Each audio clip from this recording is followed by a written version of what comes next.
Okay, எல்லாரும் கேட்குது நான் விசுவாசிக்கிறேன். சரி, இந்த நாள் நம்ம தியானிக்க இருக்கிற பகுதி வந்து எஸ்ராவின் புஸ்தகம்.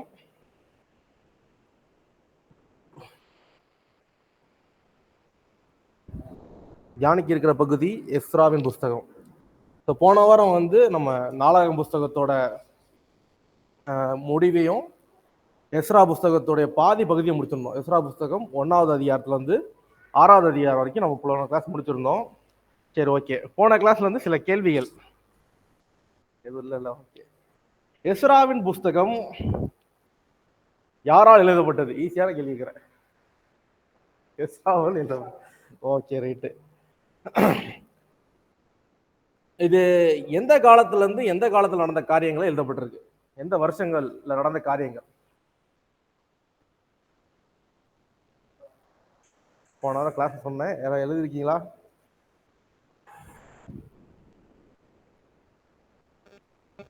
சொல்லு சாம், எழுதியிருக்கோம். Praise Lord. Praise Lord, praise Lord.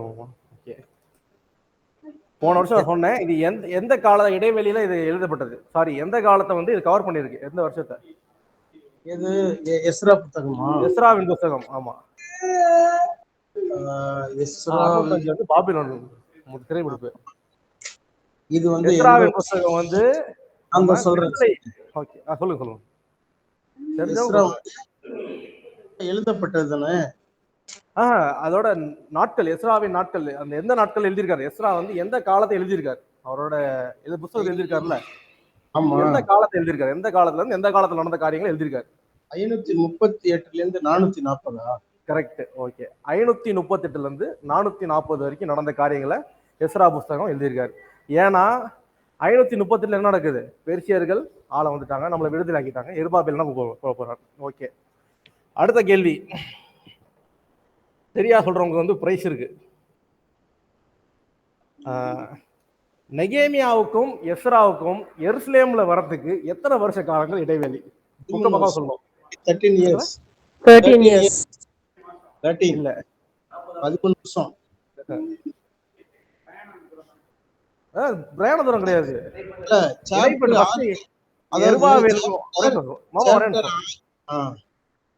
எருபாபேல் வந்து 538ல எருசலேம் போனார்.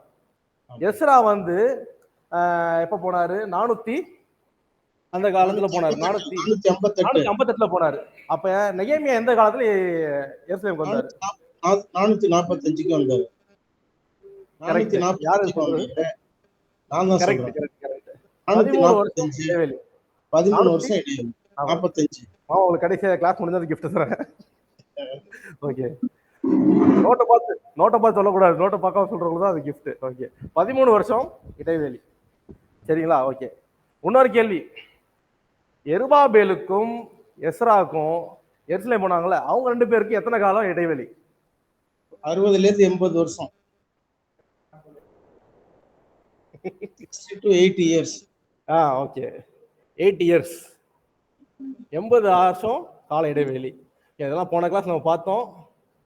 ஓகே, எஸ்ராவின் காலத்துல 2 தீர்க்கதரிசிகள் வந்து எருபாபேல வந்து திரும்பியும் உற்சாகப்படுத்துவாங்க, போய் ஆலயத்தை கட்டுங்கன்ட்டு. ஆகாய் அண்ட் சகரியா. எல்லா ஆன்சரும் ஒரே ஆள் சொல்றாங்க, வேற வேற ஆள் சொல்லணும். சரி,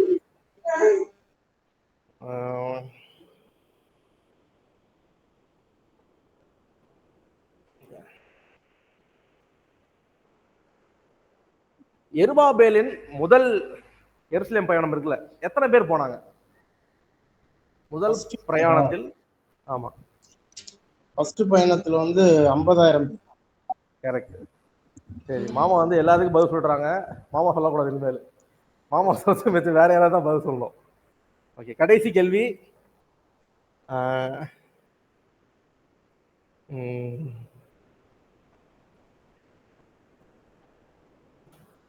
கடைசி கேள்வி. எருபாபேல் எருசலேமுக்கு போன நோக்கம் என்ன? எஸ்ரா எருசலேம் போன நோக்கம் என்ன? நெகேமியா எருசலேம் போன நோக்கம் என்ன? போன கிளாஸ் நம்ம சொன்னேன். எருபாபேல் வந்து தேவாலயத்தை கட்ட போனாரு. ஓகே, வசனத்தை நிலைநிறுத்த போனாரு. 3வது நெகேமியா வந்து அலங்கத்தை சுற்றுச்சுவரை கட்டினாரு. நெகேமியா வந்து அலங்கத்தை கட்ட போனார். Okay, very good. சரி, ஓகே, ஓரளவுக்கு எல்லாருக்கும் புரிஞ்சிருக்கு நான் விசுவாசிக்கிறேன். இந்த நாள்லயும் நம்ம எஸ்ரா புஸ்தகத்தோட போன வாரம் கேட்காத ஃபேக்ட்ஸ், போன வாரம் என்னால் நிறைய விஷயம் சொல்ல முடியல, இந்த வாரம் நம்ம கத்துக்க வேண்டிய நிறைய ஃபேக்ட்ஸ் இருக்கு. நான் அப்படியே சொல்றேன், நம்ம ஃபாஸ்டா டச் பண்ணிட்டு போயிடலாம். ஓகே, எபிரேய புஸ்தகம் எல்லாருக்கும் தெரியும், தனாக் நம்ம படிச்சோம்ல. தோரா சொல்லுங்க, யாராவது சொல்ல முடியுமா? தனாக்ல எத்தனை பிரிவுகள் இருக்கு? 3 பிரிவுகள் இருக்கு. என்னன்னு சொல்ல முடியுமா? Torah, Nevi'im, Ketuvim, prophetical books, writings. சரிங்களா? Okay okay. இந்த தோராவில் வந்து எஸ்ராவின் புஸ்தகத்தோட பேர் என்ன தெரியுமா? எஸ்ரா தான். ஆனா எஸ்ராவோட புஸ்தகத்துல ஒரு முக்கியமான மேட்டர் என்ன தெரியுமா? எஸ்ராவும் நெகேமியாவும் ஒரே புஸ்தகம் தான். தனாக்குல எஸ்ரா என்ற புஸ்தகமும் நெகேமியான்ற ஒரு புது புஸ்தகம் கிடையாது. எஸ்ராவும் நெகேமியாவும் சேர்த்து எஸ்ரான் புஸ்தகம் தான், ஒரே புஸ்தகம் தான் தனாக்குல. எழுதிக்கங்க, கிளாஸ் இப்பதான் ஆரம்பிச்சிருக்கு. இருந்து ஃபர்ஸ்ட் கிளாஸ் கடைசியில் எக்ஸாம் கிளாஸ் முடியும் போது டெஸ்ட் இருக்கு எல்லாருக்கும். இந்த கோர்ஸ் முடியும் போது எல்லாருக்கும் இந்த மாதிரி இந்த தனாக்னா என்ன, தோரானா என்னன்ற கேள்விகள் கேட்கப்படும். ஓகே, இந்த தனாக்கில் என்னது? எஸ்ராவும் நெகேமியாவும் ஒரே புஸ்தகம் தான். சரிங்களா? ஓகே, இது எப்போ மாறி இருக்கும்? எஸ்ராவும் நெகேமியா எப்போ மாறி இருக்கும்? கிரேக்கர்கள் காலத்தில் என்ன நடந்துச்சு? வேதம் மொழிபெயர்க்கப்பட்டது கிரேக்கத்துல, செப்டுஜென்ட்னு சொல்லப்படுவோம். அந்த காலத்துல என்ன பண்ணாங்க? மொழிபெயர்ப்பின் காலமா என்ன பண்ணாங்க? எஸ்ரா என்றும் நெகேமியா என்றும் பிரித்தாங்க. அதே போலதான் 1 ராஜாக்கள் 2 ராஜாக்கள் பிரித்தாங்க, 1 நாளாகம் 2 நாளாகம் பிரிச்சாங்க. இதெல்லாம் அப்ப நடந்துச்சு. அப்படினாலதான் நம்ம புஸ்தகத்துல எஸ்ரா நெகேமியான்ட்டு 2 புஸ்தகங்கள் வந்தது. ஓகே, இந்த எஸ்ரா புஸ்தகம் வந்து 2 வகையா பிரிக்கலாம். 1ல இருந்து 6 என்னது? எருபாபேல் போய் என்ன பண்ண போறாரு? தேவாலயத்தை கட்ட போறாரு. எஸ்ரா 7ல இருந்து 10 யாரு? எஸ்ரா போய் என்ன பண்ண போறாரு? வார்த்தையை நிலைநிறுத்த போறாரு. ஓகே, நான் ஏற்கனவே சொன்னேன், அதிகாரம் 6க்கும் 7க்கும் எத்தனை வருஷம் இடைவெளி? 60ல இருந்து 80 வருஷம். எக்ஸாக்டா சொல்லணும்னா 60 வருஷம். எக்ஸாக்டா 60 வருஷம். எருபாபேலுக்கும் எஸ்ராக்கும் எருசலேம் போறதுக்கு 80 வருஷம். புரியுதா எல்லாருக்கும்? குழப்புதா? வசனம் 6ல தேவாலயம் கட்டப்பட்டுரும். சரிங்களா? அப்படின்னா உங்களுக்கு எப்படி சொல்றது, கொஞ்சம் எலாபரேட்டா சொல்றேன். 538ல எருபாபேல் என்ன பண்றாரு? தேவாலயம் கட்ட போறாரு. தேவாலயம் கட்டுறதுக்கு எத்தனை வருஷம் ஆகுது? 22 வருஷம். 20 வருஷம் கழிச்சுக்கங்க. 6வது வருஷம் 20 வருஷம் முடியுது. 6வது வருஷத்துல இருந்து 7வது வருஷத்துக்கு எத்தனை வருஷம் கேப்பு? 60 வருஷம். அப்ப 20 + 60 எத்தனை? 80. புரிஞ்சுச்சா? ஓகே, புரிஞ்சுச்சுன்னா ரைட். இன்னைக்கு உங்களுக்கு இன்னொரு சுவாரஸ்யமான விஷயம் சொல்ல போறேன். இந்த 6வது அதிகாரத்துக்கு 7வது அதிகாரத்துக்கு நடுவுல ஒரு முக்கியமான ஒரு காரியம் நடந்துச்சு. அதுதான் எஸ்தரின் புஸ்தகம். எல்லாம் எழுதிக்கங்க. இந்த 6வது அதிகாரத்துல இருந்து 7வது அதிகாரம் இருக்குல்ல, இந்த கேப் இருக்குல்ல, ஒரு 60 வருஷம் கேப் இருக்குல்ல, இந்த 60 வருஷம் கேப்ல தான் எஸ்தருடைய வாழ்க்கை பங்கேற்கப்பட்டிருக்கு.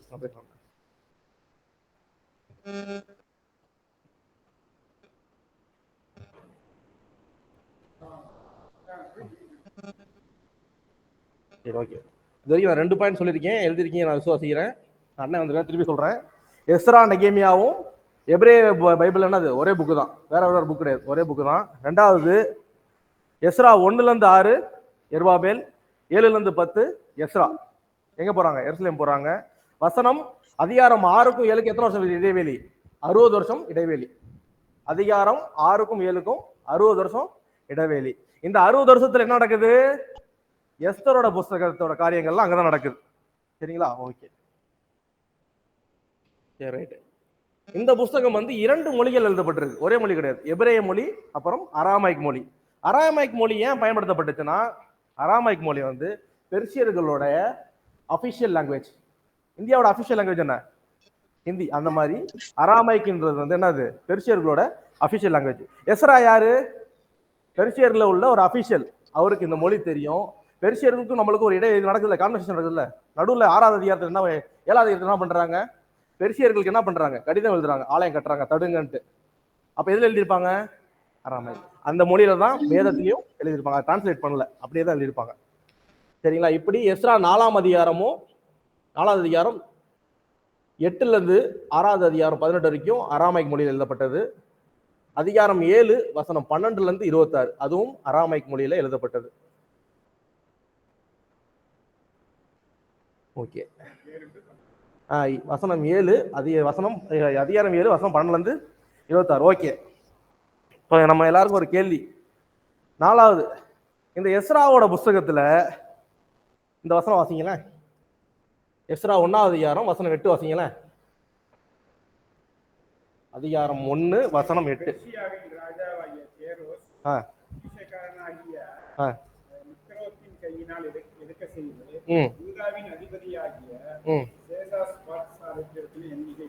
சேசாத், அது பேர் என்ன,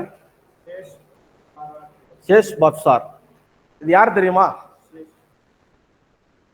இந்த சேஷ் பாத்சார், அதாவது பேர் எனக்கு தெரியல. இது இங்கிலீஷ்ல வந்து அழகா என்ன போட்டிருக்கா, சேஷ் பசார் அப்படின்னு போட்டிருக்கு.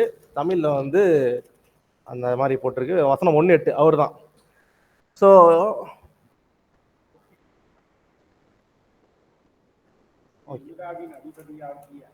யூதாவின் அதிபதியாகிய சேஷ் பாசார், அவர் ஞாபகம் வச்சுக்கோங்க. அவர் யார் நம்ம இன்னைக்கு தியானிப்போம். அவரை பத்தின கருத்துக்கள் என்னன்றது நம்ம பின்னாடி டிஸ்கஸ் பண்ணுவோம். ஓகே. 5வது காரியம், இதுக்கு 4 டிஸ்கஸ். 5வது காரியம், அதிகாரம் 6 வரைக்கும் எஸ்ரா வரைய மாட்டார் புஸ்தகத்துல. இந்த புஸ்தகம் யாரால் எழுதப்பட்டது, எஸ்ரா எழுதப்பட்டது. அதிகாரம் 6 வரைக்கும் யார் வர மாட்டா, எஸ்ரா புஸ்தகத்துல இருக்க மாட்டார். 7வது அதிகாரத்துல இருந்து தான் சீனேம் வரும். நான் எஸ்ராவாகிய நான் போனேன், எஸ்ராவாகிய நான் வந்தேன்ற சீனேமர். அது வரைக்கும் 3rd பர்சன் இருப்பார். இப்படியெல்லாம் நடந்துச்சு. 1வது அதிகாரத்தை ஃபுல்லா வாசிச்சு பாருங்களேன், இப்படிப்பட்ட காரியங்கள் நடந்துச்சு, கோரேஷ் மன்னர் இப்படியெல்லாம் சொன்னார் அப்படின்னு போட்டிருக்கோம். 7வது அதிகாரத்துல பாருங்க, அந்த சிங்குலர் பர்சன்ல இருந்து மாறிடும். நான் போனேன், நாங்க ஜெபிச்சோம் அப்படின்ட்டு பர்சன் மாறும். ஓகே.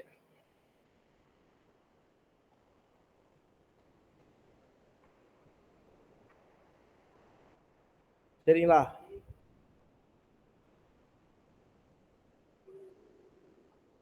சரி.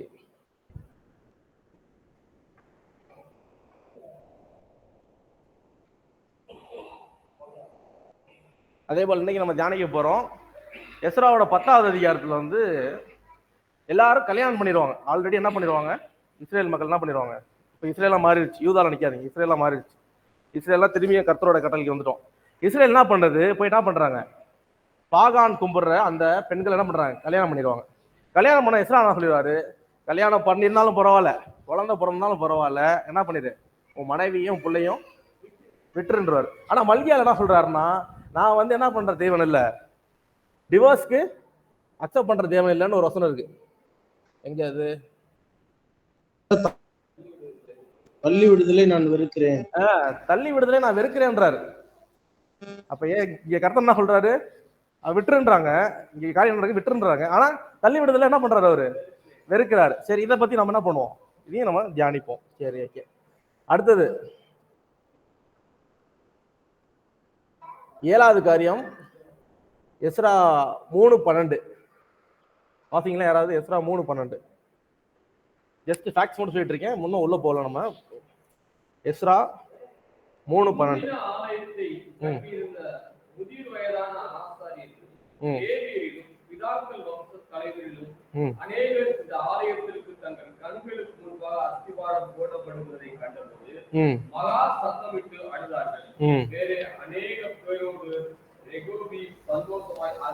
ஆர்ப்பரித்தாங்க. என்ன நடக்குதுன்னா, இங்க என்ன பண்றாங்க, அஸ்திபாரம் ஆலயம் போடப்படுறாங்க. பார்த்தா ஒரு குரூப் வந்து அழுகுறாங்க, ஒரு குரூப் சந்தோஷப்படுறாங்க. இங்க என்ன நடக்குதுன்னா, சாலமோன் காலத்துல இருந்த ஆலயத்தை இவங்களாம் யாரு, எல்லாம் பெரியவங்க. வசனம் போட்டிருக்கு, பெரிய ஒரு முதிர் வயது உள்ளவர். வாசிங்களா அதை திரும்பியும்.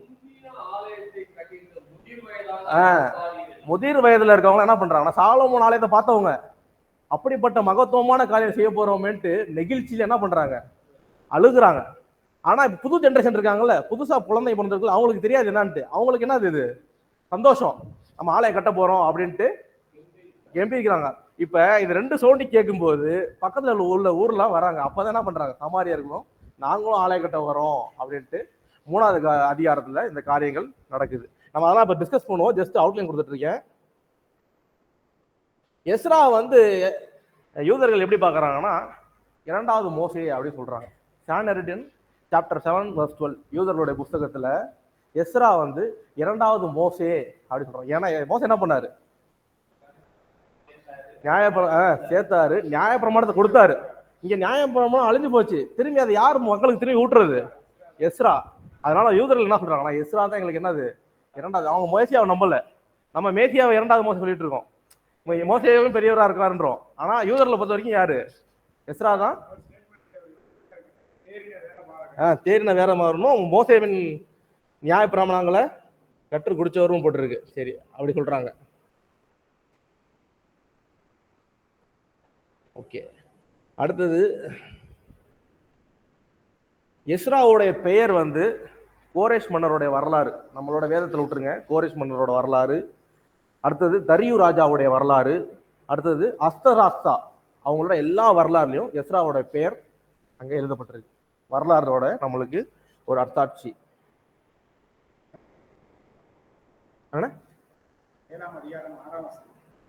இந்த எஸ்ரா இஸ்ரவேல் தேவனாய் கர்த்தர் அருளிய மோசேயின் நியாயப்பிரமாணத்திலே தேறின வேதபாரகனாய் தேவனாகிய கர்த்தர் கொடுத்தார். ஓகே, இப்படி மோசேயோட கட்டளை கொடுத்தாரு. அந்த கட்டளை என்ன ஆச்சு, நடுவுல அழிஞ்சு போச்சு. அந்த அழிஞ்சு போன காரியத்தை என்ன பண்றாரு எஸ்ரா, திரும்பி கொண்டு வந்து கட்டுறாரு. ஓகே, அடுத்த காரியம் என்ன ரொம்ப முக்கியமான விஷயம்னா,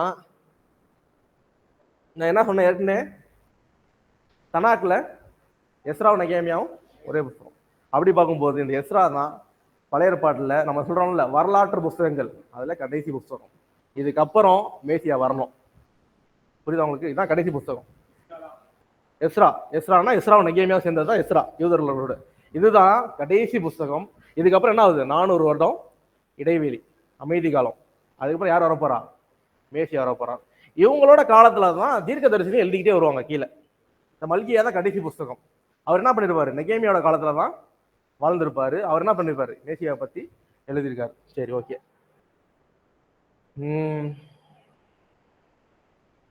இந்த பழைய ஏற்பாடு எப்படி இணைக்கப்பட்டது உங்களுக்கு தெரியுமா? யூதர்கள் எப்படி நம்புறாங்கன்னா, எஸ்ராவும் 120 வேத ஞானிகளும், இந்த எஸ்ராவை சார்ந்த ஸ்கிரைப்ஸ் பிரீஸ்ட் எல்லாம் சேர்ந்து இந்த வேதத்தை என்ன பண்ணாங்களாம், இணைச்சாங்களாம். அதனால யூதர்கள் மத்தியில் இவருக்கு பேர் இருக்கு, ஃபாதர் ஆஃப் ஜுடாயிசம் இவருக்கு பேர் இருக்கு. யூதர்களின் தகப்பன் அப்படின்ட்டு எஸ்ராக்கு ஒரு பெயர் இருக்கு. ஏன்னா யூதர்கள் நம்புறாங்க எஸ்ரா தான் என்ன பண்ணாரு, மோசேயின் ஆகமங்கள்ல இருந்து எரேமியா ஆகமங்கள்ல இருந்து எல்லாத்தையும் இணைச்சா வரான். எல்லா ஆகமங்கள் இருக்குல்ல, நிறைய பேர் இருந்தாங்களா ஆகமங்கள், அது வந்து அங்கங்க அப்படியே இருக்குல்ல, அதெல்லாம் கரெக்டா ஆர்டர் வைஸ் இணைச்சவர் யாருன்னா எஸ்ரா அப்படின்ட்டு சொல்றாங்க. ஓகே, இன்னும் ரொம்ப ரொம்ப விஷயம், எத்தனை பேருக்கு சாக்ரட்டிஸ் தெரியும்? சாக்ரட்டிஸ் தெரியுமா? அவரோட காலத்து எஸ்ராவோட காலத்துல தான் சாக்ரட்டிஸ் மறிக்கிற காலத்துல சாக்ரட்டிஸ் பிறகுறாராம். ஒரு ஞானி என்ன பண்றாரு, போறாரு, ஒரு ஞானி என்ன பண்றாரு, உலக ஞானி உள்ள வராரு. சரி, ஓகே.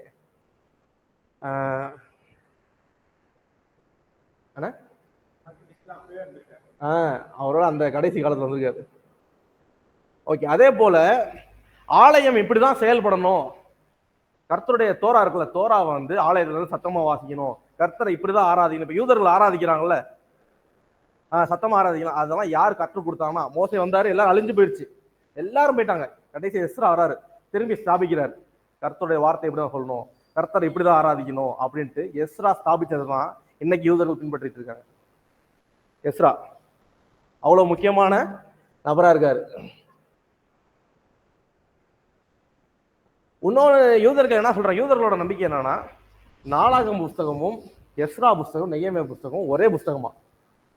நீ நல்லா பாருங்களேன், நாளாகம் புஸ்தகம் நாளாக புஸ்தகம் கரெக்ட்னா, ராஜாக்களோட வரலாறு நாளாக புஸ்தகத்தில் இருக்கு. அது எங்க முடியுது பாருங்க, முடியுதுங்க கோரேஷ் மன்னரோட முடியும். பாபிலோன்ல விடுதலை ஆயிட்டான் கோரேஷ் மன்னர். அப்படியே வந்து எஸ்ரா புஸ்தகம் எதுல ஆரம்பிக்குது பாருங்க, கோரேஷ் மன்னரோட இணையும். அப்படியே எஸ்ரா புஸ்தகம் எதுல முடிவு பாருங்களேன், நெகேமியாவோட இணையும். அதனால என்ன சொல்றாங்கன்னா, இந்த 3 புஸ்தகமும் ஒரே புஸ்தகமா எஸ்ரா எழுதியிருப்பாரு அப்படின்ட்டு நம்பப்படுது. சரி, ஓகே.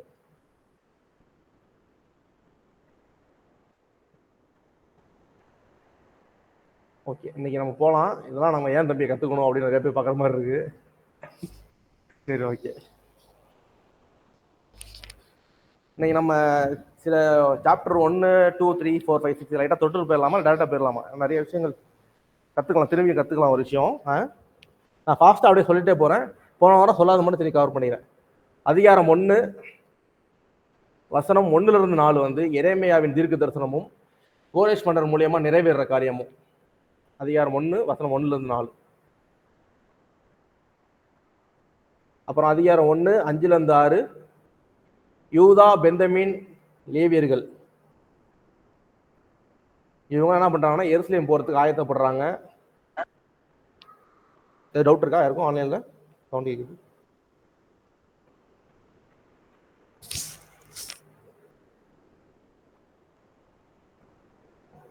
ஓகே,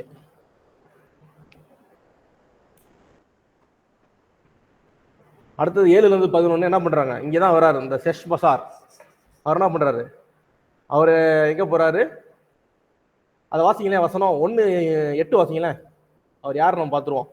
அவைகளை பெர்சியாவின் ராஜாவாகிய கோரேஸ் பொக்கிஷக்காரனாகிய மிக்திரோத்தின் கையில் எடுத்துச் செய்து யூதாவின் அதிபதியாகிய ஷெஸ்பாத்சாரிடத்தில் எழுதி கொடுத்தான். சரி, ஓகே. இது வாசிங்களேன். எஸ்ரா 3 8 வாசிங்களேன். இப்ப என்ன பண்ணிருக்காரு கோரேஸ் பண்ணாரு? செஸ்பாசார்ட்ட சொல்லி என்ன பண்ணிருக்காரு? தேவனுடைய ஆலயத்திற்கு 2ஆம் வருஷம் 8ஆம் மாதத்திலே செயல்தீரின் குமாரனாகிய செருபாபேலும் யோசதாக்கின் குமாரனாகிய யெஷுவாவும் மற்றுமுள்ள அவர்கள் சகோதரராகிய ஆசாரியரும் லேவியரும் சிறையிருப்பில் இருந்து ஆரம்பம் செய்து 20 வயது முதல் அதற்கு மேற்பட்ட லேவியரை கர்த்தருடைய ஆலயத்தின் வேலையை நடத்தும்படி வைத்தார்கள். இங்க என்ன போட்டிருக்கு? எருபாபேல் என்ன பண்ணிருக்காரு? ஆலயத்துக்கு அஸ்திபாரம் போட்டிருக்காரு. அப்படியே வந்து எஸ்ரா 5 16 வாசிங்களா, யாரு ஆலயத்துக்கு அஸ்திபாரம் போட்டிருக்காங்கன்ட்டு. அப்பொழுது அந்த செஸ்பாத்சார் வந்து எருசலேமில் உள்ள தேவனுடைய ஆலய அஸ்திபாரத்தை போட்டான். ஓகே, இந்நாள் முதல் இதுவரைக்கும் அது கட்டப்பட்டு வருகிறது, இன்னும் முடியவில்லை. சரி, ஓகே. சரி, இந்த செஸ்பாத்சார் இந்த வசனத்தை வச்சு பார்த்தா நமக்கு என்னன்னு தோணுது?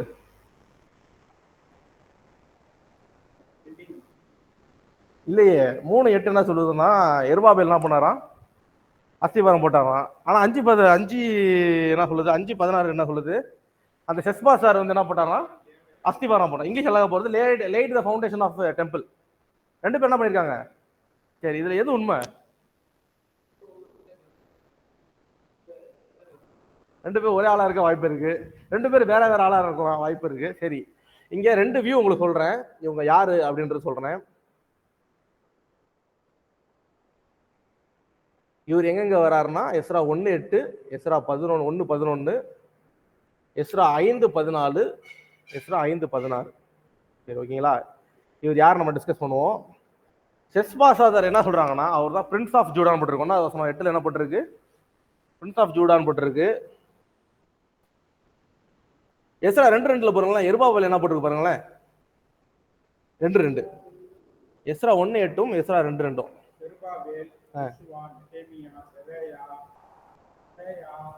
சரி, ஓகே ஓகே. சரி, ரைட். ஆகாய் 1 1 போட்டிருக்கு. யூதாவோட கவர்னர் வந்து யாரு? எருபாபேல். ஆனா யூதாவோடைய பிரின்ஸ்னா இளவரசன் மாதிரி, அது யாருன்னா செஸ்பாசார்னு போட்டிருக்கு. சரிங்களா? இவங்க 2 பேர் இருக்காங்க. சரி, ஒரு வியூ என்னன்னா சொல்றேன். அப்ப கணக்குப்படி பாத்தீங்கன்னு வச்சுங்களேன், ஃபர்ஸ்ட் செஸ்பாசார் தான் என்ன பண்ணிருக்காரு? ஆலயத்து மக்களை கூட்டு போயிருக்காரு. ஏன்னா வசனம் அடுத்த வசனம் வாசிச்சீங்கன்னா என்ன பண்றாரு? அவர்கிட்ட அவரு வசனம் வாசிக்கலாம். அடுத்த 9 வாசிங்களேன். நானே வாசிக்கிறேன். 12 இவைகள் எல்லாம் செஸ்பாசார் சிறையில் இருப்பேன் என்று விடுதலை பெற்றவர்கள் பாபிலோனுக்கு எருசலேமுக்கு போகையில் எடுத்துக்கொண்டு போனான். இப்ப என்ன பண்ணாரு? கோரேஸ் பண்ண கொடுத்ததெல்லாம் செஸ்பாசார் என்ன பண்றாரு? கூட்டிட்டு போறாரு. ஓகே, சரி, ரைட்டு. இங்க என்ன ஸ்காலர்ஸ் என்ன சொல்றாங்கன்னா இந்த செஸ்பாசாரும் எருபாபேலும் ஒண்ணுதான் அப்படின்னு சொல்றாங்க. ஏன்னா தானியலுக்கு இன்னொரு பேர் இருக்கு. என்ன பேரு? பெல்ஷாத்சார். பெல்ஷாத்சார். தானியல்னு ஒரு பேர் இருக்கு, பெல்ஷாத்சார் இருக்கு. இவருக்கு என்ன பேர் இருக்கு? எருபாபேல் இருக்கு. அப்ப பாபிலோன் பேர் என்னவா முடியுது? சார்னு முடியுது. சார் முடியுதா? இங்க என்ன முடியுது? செஸ்பாஷார், பெல்ஷாத்சார். அப்ப பாபிலோனுடைய பெயர் என்னவா இருக்கலாம் அப்படி ஸ்காலர் சொல்றாங்கன்னா, எருபாபேலுடைய ஒரிஜினல் பேர் எருபாபேல், ரெண்டாவது பேர் என்னவா இருக்கலாம்? செஸ்பாஷாரா இருக்கலாம். ரெண்டு பேரும் என்ன பண்றாங்க? ஒரே நபர் தான். ஏன்னா ரெண்டு பேருமே என்ன பண்ணிருக்காங்க? ஆலயத்தை இது பண்ணிருக்காங்க அப்படின்ட்டு. ஆமா, பாபிலோன்ல தானியேல் புத்தகத்துல போட்டிருக்குல்ல, எல்லாரோடைய பேர் சாத்தப்பட்டுச்சு. சோ இங்க என்ன சொல்றாங்கன்னா, குழம்பு வேணா ரெண்டாவது வியூ சொல்றேன், அது பிடிச்சா எடுத்துக்கங்க, சரிங்களா? இங்க என்னன்னா, ஜூவிஷ் ட்ரெடிஷனும் நம்ம இருக்கோம்ல பெண்டிகாஸ்டல்ஸ், இவங்க ரெண்டு பேரும் எதை நம்புறாங்கன்னா, அவங்க ரெண்டு பேரும் ஒரே ஆள் நம்புறாங்க. இவங்க ரெண்டு பேரும் ஒரே ஆள் நம்புறாங்க. ஆனா இந்த ரிஃபார்மிஸ்ட் தியாலஜின்னு சொல்லுவாங்க, அவங்க என்ன சொல்றாங்கன்னா, இல்ல இல்ல இது ரெண்டு பேர் வேற வேற அப்படின்னு சொல்றாங்க. அது எதை சொல்றாங்க பாருங்களேன். இவங்க என்ன சொல்றாங்கன்னா, கோரேஷ் மன்னரால் இந்த செஸ்பாஷார் என்ன பண்ணாரு? தலைமை பகுதி கொடுக்கப்பட்டார். அவரால் வழி நடத்த கொடுத்துருக்காரு. ஏன்னா 5:16 என்ன சொல்றாங்கன்னா, தரியு காலத்துல என்ன பண்ணிடுறாங்க மக்கள்லாம், தரியு ராஜா கோரேஷ் மன்னருக்கு அப்புறம் என்ன நடந்தது உங்களுக்கு இந்த கதை தெரியுங்களா? கோரேஷ் மன்னர் வந்து ஆலயம் கட்ட சொல்லிடுவார். அப்புறம் கோரேஷ் மன்னர் மறிச்சு போயிடுவார், செத்து போயிடுவாரா? அப்புறமேட்டு 2 ராஜாக்கள் மாறிடுவாங்க. 2 ராஜாக்கள் மாறி 3வது ராஜா தரியு ராஜா. இந்த தரியு ராஜாவுக்கு என்னன்னா, இந்த ஆலயம் கட்டணும் அவருக்கு தெரியாது. அப்ப என்ன பண்ணிடுவாங்க, ஆகாயும் செகரியா என்ன பண்ணுங்க, நீங்க ஆலயத்தை கட்டுங்க பாத்துக்கலாம் அப்படின்ட்டு. இந்த விஷயம் தரியு ராஜாவுக்கு போகும். நீங்க யாரை கேட்டா கட்டுறீங்க அப்படின்னு சொல்லும் போது மக்கள் சொல்லுவாங்க, எங்களுக்கு கோரேஷ் மன்னர் வந்து செஸ்பாஷார் மூலியமா எங்களை அனுப்பி இந்த ஆலயத்துக்கு ஃபவுண்டேஷன் போட்டாரு அப்படின்ட்டு 5வது அதிகாரம் 16வது வசனத்தை திரும்பி சொல்லுவாங்க. உங்களுக்கு புரியுதா? உங்களுக்கு அங்க என்ன போட்டிருக்கு? செஸ்பாஷார். இப்ப இங்க ஸ்காலர்ஸ் என்ன சொல்றாங்கன்னா, ஃபர்ஸ்ட் கோரேஷ் மன்னர் செஸ்பாஷார் அப்படின்ட்டு அவர் சூஸ் பண்ணிருக்காரு லீடர். பெருசியர்களோட வழக்கம் என்னன்னா, இப்ப நீங்க சுப்பிரமணியத்தில் இருக்கீங்க வச்சுங்களேன், சுப்பிரமணியத்துல ஒரு ஆள் எடுத்து லீடரா போடுவார். அவன் எனக்கு உண்மையா இருந்தானா அவனுக்கு தேவையான நன்மையை நான் செய்வேன். இதுதான் பெருசியர்களோட. ஆனா பாபிலோன் என்ன பண்ணுவாங்க, நீ அங்க இருக்காது எங்க ஊருக்கு வந்துரு, அங்க இருந்தா கூடி என்ன பண்ணுவீங்க, எனக்கு துரோகம் செஞ்சிருவீங்களோட கான்செப்ட். ஸோ இப்படி இருக்கும்போது செஸ்பாஷார் தான் ஃபர்ஸ்ட் கோரேஷ் மன்னரால தலைமை பகுதி கொடுக்கப்பட்டார். அவரு கீழே தான் என்ன பண்றாரு, எருபாபேல் இருக்கார். புரியுதா? புரியலையாண்ணே? குழப்புதா ரொம்ப? சரி, ஓகே. அவரு கீழே தான் எருபாபேல் இருக்காரு. ஏன்னா கடைசியா எங்க முடியுது, எருபாபேல் தான் வந்து என்ன பண்றாரு, ஃபவுண்டேஷன் போட்டு கட்டுறாரு அப்படி சொல்லப்படுது. மத்தேயு 1:12 என்ன பண்றது, எருபாபேல் பேர் தான் போட்டிருக்கு. ஆகாய் 1:1 என்ன போட்டிருக்கு, எருபாபேல் தான் போட்டிருக்கு. அதனால என்ன சொல்றாங்கன்னா, இந்த கட்டுற காலத்துல இந்த செஸ்பாஷார் மரித்து போயிருப்பாரு. 2 லீடர்ஸ் இருந்தாங்க. செஸ்பாஷார் என்ன பண்ணாரு, மரித்து போனதுக்கு அப்புறம் எருபாபேல் வந்தாரு அப்படின்ட்டு சொல்லப்படுது. இது வந்து இது ஒரு வியூ.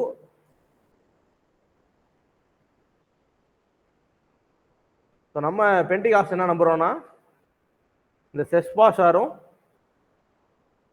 செருபாபேலும் ஒண்ணு அப்படின்ட்டு நம்புறாங்க. நீங்க படிங்க, ஜெபம் பண்ணுங்க, உங்களுக்கு எது இதுவா இருக்கோ. Okay okay. நீங்க ரொம்ப ஸ்லோவா போடுவோம்.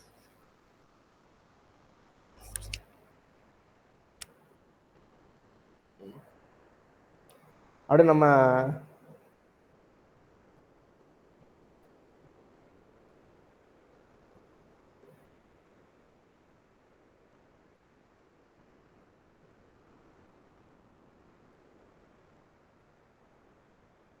எல்லாத்தையும் சொல்லவா இல்ல ஸ்கிப் பண்ணிட்டு போலாமாண்ணே? Okay okay right. கோரேஷ் மன்னர் உண்மையாவே நம்ம யெகோவா தேவனை நம்பினாரா? கோரேஷ் மன்னர் இருக்கார்ல, உண்மையாவே யெகோவா தேவனை நம்பினாரா அப்படின்னா, கோரேஷ் மன்னர் யாருன்னா இப்ப இருக்க இந்துக்கள் மாதிரி, இயேசுவும் நல்லவர் தாங்க, அல்லாவும் நல்லவர் தாங்க, உங்க சாமி எல்லாருமே நம்ம ஒண்ணு தாங்கன்ற ஆளு. அதனால என்ன பண்ணாரு, உங்களுடைய தேவன் எனக்கு ஆலயத்தை கட்ட.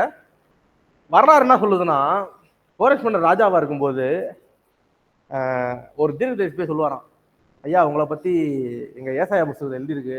அப்படியா, கொண்டு வாங்க. பார்த்தோன்னே, ஓ இப்படி எழுதியிருக்காங்க பத்தி, அப்ப நான் தேவன் தான் உண்மையான தேவனா இருக்கா, இதை பண்ணணுமேன்ட்டு என்ன பண்ணுவாராம் அந்த கோரேஷ் மன்னர், இந்த ஆலயத்தை கட்ட போவாராம். ஸோ பாபிலோன்ல ஆமா சொல்லுவாரு. ஆனா அப்ப கோரஸ் முன்னர் இருப்பாரு, எனக்கு சரியா தெரியல. அந்த டைம் பீரியட் எப்பன்னு சரியா தெரியல. பாபிலோன் ராஜா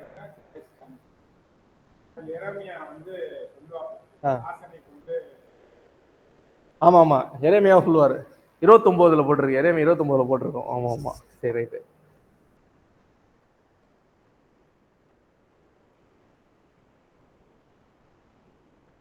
சரி ஓகே. நிறைய நோட் பண்ணி வச்சிருக்கேன். சரி நம்ம அடுத்தது சொல்லலாம். 2வது சாப்டர் என்ன போட்டிருக்குன்னா, எத்தனை பேர் வந்து இப்போ என்ன பண்ணிட்டாங்க? முதல் சாப்டர் என்ன போட்டிருக்கு? எல்லாரும் கூடுறாங்க.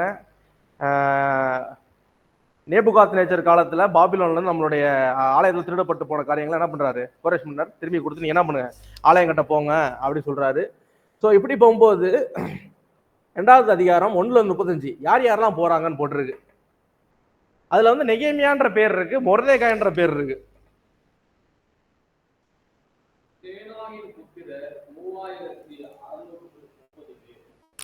அது 630 பேர்னா அது கிட்டத்தட்ட 35 வசனம் வரைக்கும் இருக்கு. அது ஃபுல்லா வாசிக்க வேணாம். அந்த பேர்கள்ல நெகேமியா மொர்தேகாய்னு போட்டிருக்கு. நிறைய பேர் என்ன பண்ணுவாங்கன்னா, அந்த பிரசங்கம் பண்ணும்போது நீங்க தெரிஞ்சுக்கங்க, அந்த நெகேமியா இந்த நெகேமியா கிடையாது. அந்த மொர்தேகாய் இந்த மொர்தேகாய். ஏன்னா அந்த மொர்தேகாய் இந்த மொர்தேகாய் ரொம்ப கிட்ட. அடுத்த சீனு மொர்தேகாய் வரப்போறாரு ஜெருபாபேலுக்கு அப்புறம். ஆனா அந்த மொர்தேகாய் வேற, இந்த மொர்தேகாய் வேற. அதனால நம்ம அதுல கொஞ்சம் கவனமா இருங்க. ஸோ இதுல ஒரு லிஸ்ட் தராங்க யார் யாரெல்லாம் போறாங்கன்ட்டு. ஓகே, இந்த லிஸ்ட்ல வசனம் 43 வாசிங்களேன். 2:43.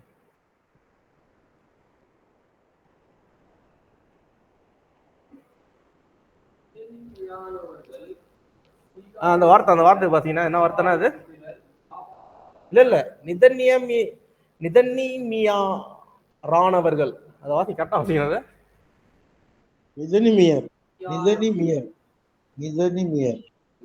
சரி ரைட்டு. ஓகே, இப்போ நீங்க நல்லா கவனிச்சீங்கன்னா மற்ற எல்லா பேர்கள் கீழேயும் இப்போ ஒரு குரூப் வந்து பிரீஸ்ட் ஃபர்ஸ்ட் போறாங்க. யாரு? ஆசாரியர்களுக்கு போறாங்க. அவங்களுக்கு வசனம் 36-39. லேவியர்களுக்கு ஒரே வசனம் 40. பாடகர்களுக்கு ஒரே வசனம் 41. கேட் கீப்பர்ஸ் காவலாளிகளுக்கு வசனம் 42. ஆனா இந்த நிதேனியம் இருக்காங்கல்ல, இவங்க எத்தனை வசனம் இருக்கு பாருங்களேன். வசனம் 43-54 வரைக்கும் இவங்க பேர் தான். யார் இவர்கள்? இவங்களை பத்தி கேள்விப்பட்டிருக்கீங்களா ஏற்கனவே?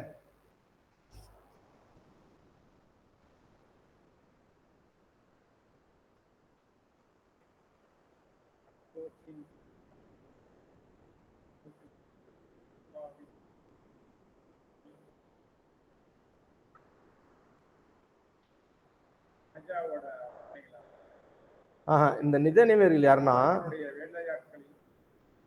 கரெக்ட். அந்த வசனம் வாசிங்கன்னா சாலமோனுடைய வேலையாட்களில் புத்திரரானவர்கள். ஓகே, யோதாயின் புத்திரர், நரபுத்திரன் புத்திரர், பெருதாயின் புத்திரர். இது ஒரு வியூ. இது ஒண்ணு. ஏன் அது சாலமோன் புத்திரர்கள் இல்லைன்னா, அடுத்தது அந்த வசனத்துக்கு எல்லாம் போட்டிருக்கோம்னா சாலமோன் புத்திரர்கள் போட்டிருக்கோம். ஆமா, அது சாலமோன் புத்திரர்கள் கிடையாது.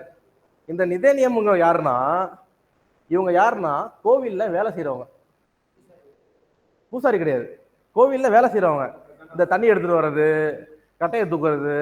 இவங்க யாரு நீங்க நல்லா கவனிச்சீங்கன்னா, யோசுவா காலத்துல ஒரு குரூப்பை கடவுள் சொல்லுவார், கிபியோனியர்கள் சொல்லுவார், உன் சந்ததியில கடைசி வரைக்கும் நீ என்ன பண்ணணும், என் ஆலயத்துல வேலை செஞ்சுக்கிட்டே இருக்கணும்.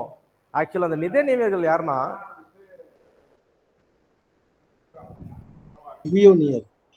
கிபியோனியர்கள். இல்ல இவங்க யாருன்னா, யோசுவா வந்து கானான் நோக்கி போயிட்டு இருப்பாரு. கானானுக்குள்ள போயிட்டு இருப்பாரு. அப்ப போயிட்டு இருக்கும்போது எல்லாத்தையும் கொண்டுகிட்டே வராங்கன்ட்டு ஒரு குரூப் பிளான் போட்டுருவாங்க. 2 பேர், நாங்க தூரத்துல இருந்து வரோம், நாங்க வந்து ரொம்ப தூரத்துல வந்துடும், எங்க மேல கொஞ்சம் கருணையா இருங்க, நாங்க எங்களை கொல்ல மாட்டோம், எங்களுக்கு சத்தியம் பண்ணி கொடுங்க வாங்கிட்டு போயிடுவாங்க அந்த குரூப். இவங்க போய் சொன்னதுனால கருத்தனா சொல்லிடுவாரு, பரவாயில்ல இவன் உள்ள வந்துட்டான், நான் வாக்கு கொடுத்துட்டேன், அதனால நீ சாவர வரைக்கும் என்ன பண்ணுவ, ஆலயத்துல வேலை செய்வ. ஆக்சுவலா இவங்க வந்து புறஜாதிங்க, ஆனா கடவுளுக்கு என்ன பண்றாங்க, உண்மையா இருந்து உழைக்கிறாங்க. அந்த குரூப் தான்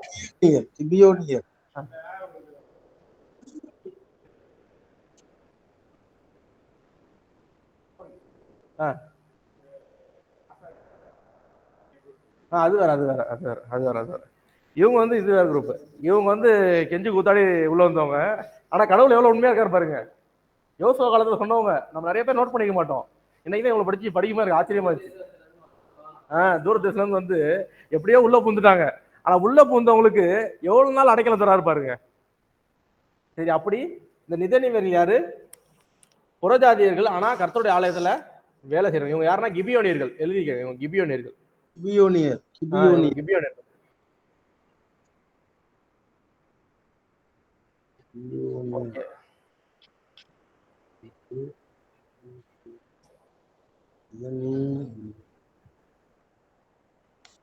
ஸோ இங்கே தான் போட்டிருக்கு. இதில் என்ன போட்டிருக்குன்னா, மொதல் ஒரு குரூப் போகிறாங்க, 50,000 பேர் இங்கே கிளம்புறாங்க. அந்த லிஸ்ட்லாம் போட்டிருக்கு.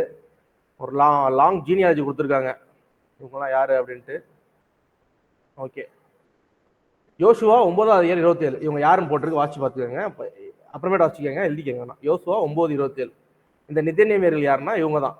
யோசுவா 9:27 9:27 முன்னால் மட்டும் இருக்கிறபடியே நாளில் அவர்களை அதான் சபைக்கும் கர்த்தருக்கும் தெரிந்து கொள்ளும் இடத்தில் இருக்கும் பலிபீடத்துக்கும் விறகு வெட்டு இருக்கிறவளாகவும் தண்ணீர் எடுக்கிறவளாகவும் ஆக்கினேன். இவங்க தான் அது. சரிங்களா? இவங்க தான் அந்த வேலை செய்யறவங்க. இங்க வரைக்கும் வந்துட்டாங்க, அவங்க கடைசி வரைக்கும் இருக்காங்க அவங்க. சரி, ஓகேங்களா? ஓகே.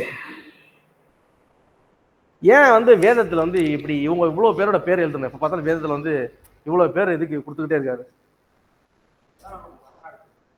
வரலாற்றுக்காகவும், ரெண்டாவது பைபிள் பொய் கிடையாது, உண்மை. ரெண்டாவது அவங்க எல்லாம் உண்மையான குடும்பத்தை சார்ந்தவங்க. பாவம் செஞ்சவங்களோட பேரும் போட்டிருக்கோம், நல்லது செஞ்சவங்களோட பேரும் போட்டிருக்கோம். கர்த்தர் வாக்கு கொடுத்தாங்களா, அவங்களோட ஆசீர்வாதங்கள் எப்படி நிறைவேற்றுன்னு அவங்களோட பேரும், அது போலதான் நம்ம வாழ்க்கையில ஒருத்தரோட பேர் கர்த்தர் பண்ணியிருக்காரு, நினைவு வச்சிருக்கிறார். ஓகே, இங்க என்ன நடக்குதுன்னா, நம்ம இப்ப எங்க இருக்கோம்? செக்ஷன் 3. ஓகே, நம்ம போன கிளாஸ் டிஸ்கஸ் பண்ணோம். 2வது சாப்டர்ல என்ன, சில பேருக்கு என்ன இல்லை, ப்ராப்பரான வரலாறு இல்லாதனால என்ன பண்ணிடுவார் செருபாபேல், உங்களுடைய ஊரின் தும்பியம் வச்சு நீங்க எல்லாம் இஸ்ரேல் சார்ந்த லேவியர்களா இருந்தா மட்டும்தான் நீங்க என்ன பண்ணலாம், ஆலயத்துல இருக்க உணவுகளையும் பண்டங்களையும் சாப்பிடலாம், எல்லாம் என்ன சாப்பிடக்கூடாது, தடை போட்டுருவார். அதிகாரம் 2ல. சரி, ஓகே. அடுத்தது அதிகாரம் 3 என்ன நடக்குது, போயிட்டு கட்ட போறாங்க, இந்த ஆல்டர் கட்ட போறாங்க. ஆல்டர் கட்டுறது நீங்க நல்லா கவனிச்சீங்கன்னா, ஆலயத்தை கட்டுறதுக்கு முன்னாடியே ஆராதனை செய்ய ஆரம்பிச்சிருவாங்க. ஆனா ஆலயம் என்ன பண்ணல, கட்டப்படலை. ஆனா என்ன பண்ணிடுவாங்க, பலிபீடம் கட்டிடுவாங்க. பலிபீடம் கட்டணும் என்ன பண்ண மக்கள் ஆரம்பிச்சு. இது என்ன கர்த்தர் சொல்ல வர்றாருன்னா, ஆலயத்தை காட்டிலும் நம்ம இருதயம் தான் அவருக்கு தேவை. நாம் தான் ஆராதனை. எது சபை இப்ப நம்மளுக்கு? எது சபை? இது பில்டிங்கா இல்ல 5 பேர் கூடி இருக்கிற சபையா? 5 பேர் கூடி இருக்கிறது தான். இதான் அங்கேயும் சொல்ல வர்றாரு. அந்த பில்டிங்க தான் இருக்கட்டும்பா, உண்மையான ஆராதனை நீ எனக்கு தரதுதான். வெளிப்படையமா நம்ம செய்யறோம்ல, அது என்ன எனக்கு தேவையில்லை நம்ம, அதுதான் இங்க சொல்றாரு. ஓகே, இங்கதான் போட்டிருக்கு. எருபாபேல் என்ன பண்றாரு, ஆலயத்தை கொட்டுறாரு, அந்த பலிபீடத்தை கட்டுறாரு. கட்டணம் என்ன பண்றாங்கன்னா, அந்த ஃபீஸ்ட் ஆஃப் டேபர்னாக்கிள் கொண்டாடுறாங்க. சரிங்களா? இங்க விட்டதுக்கு அப்புறம் பலியிடுறாங்க, அடிக்கடி பலியிடுறாங்க. பலியிட்டதுக்கு அப்புறம்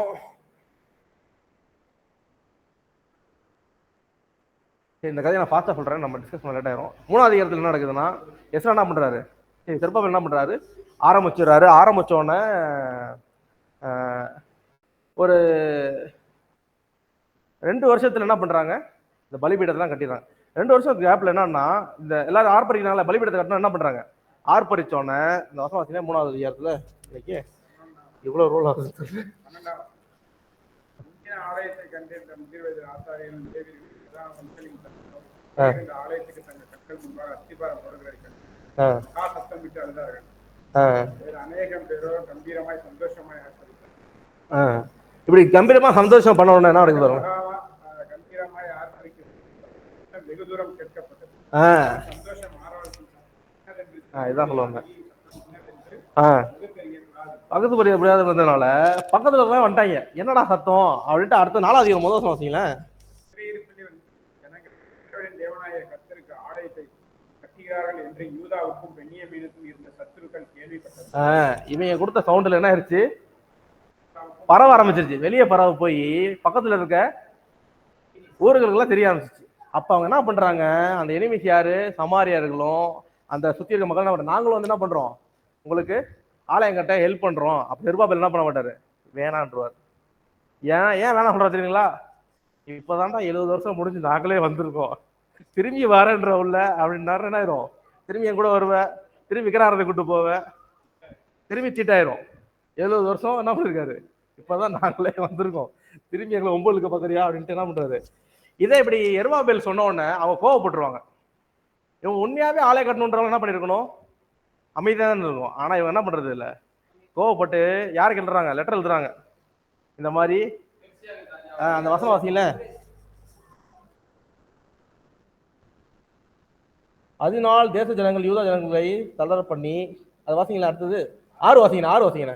அகஸ்வேரு அரசாளுகிற போது ராஜ்யபாரத்தின் துவக்கத்திலே யூதாவிலும் எருசலேமிலும் குடியிருக்கிறவர்களுக்கு விரோதமாக எழுதினான். ஓகே, இப்ப அகஸ்வேரு காலத்துல என்ன பண்ணிருக்காங்க, எழுதியிருக்காங்க. அடுத்து யாரோட காலத்துல இருக்கு, 7வது வசனம் வாசிங்களா.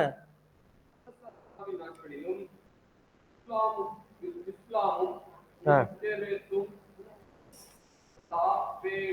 மட்டுமல்ல அவர்கள் வகையாராவும் பெர்சியாவின் ராஜாவான அக்சாசுக்கு ஒரு மனு எழுதினார்கள்.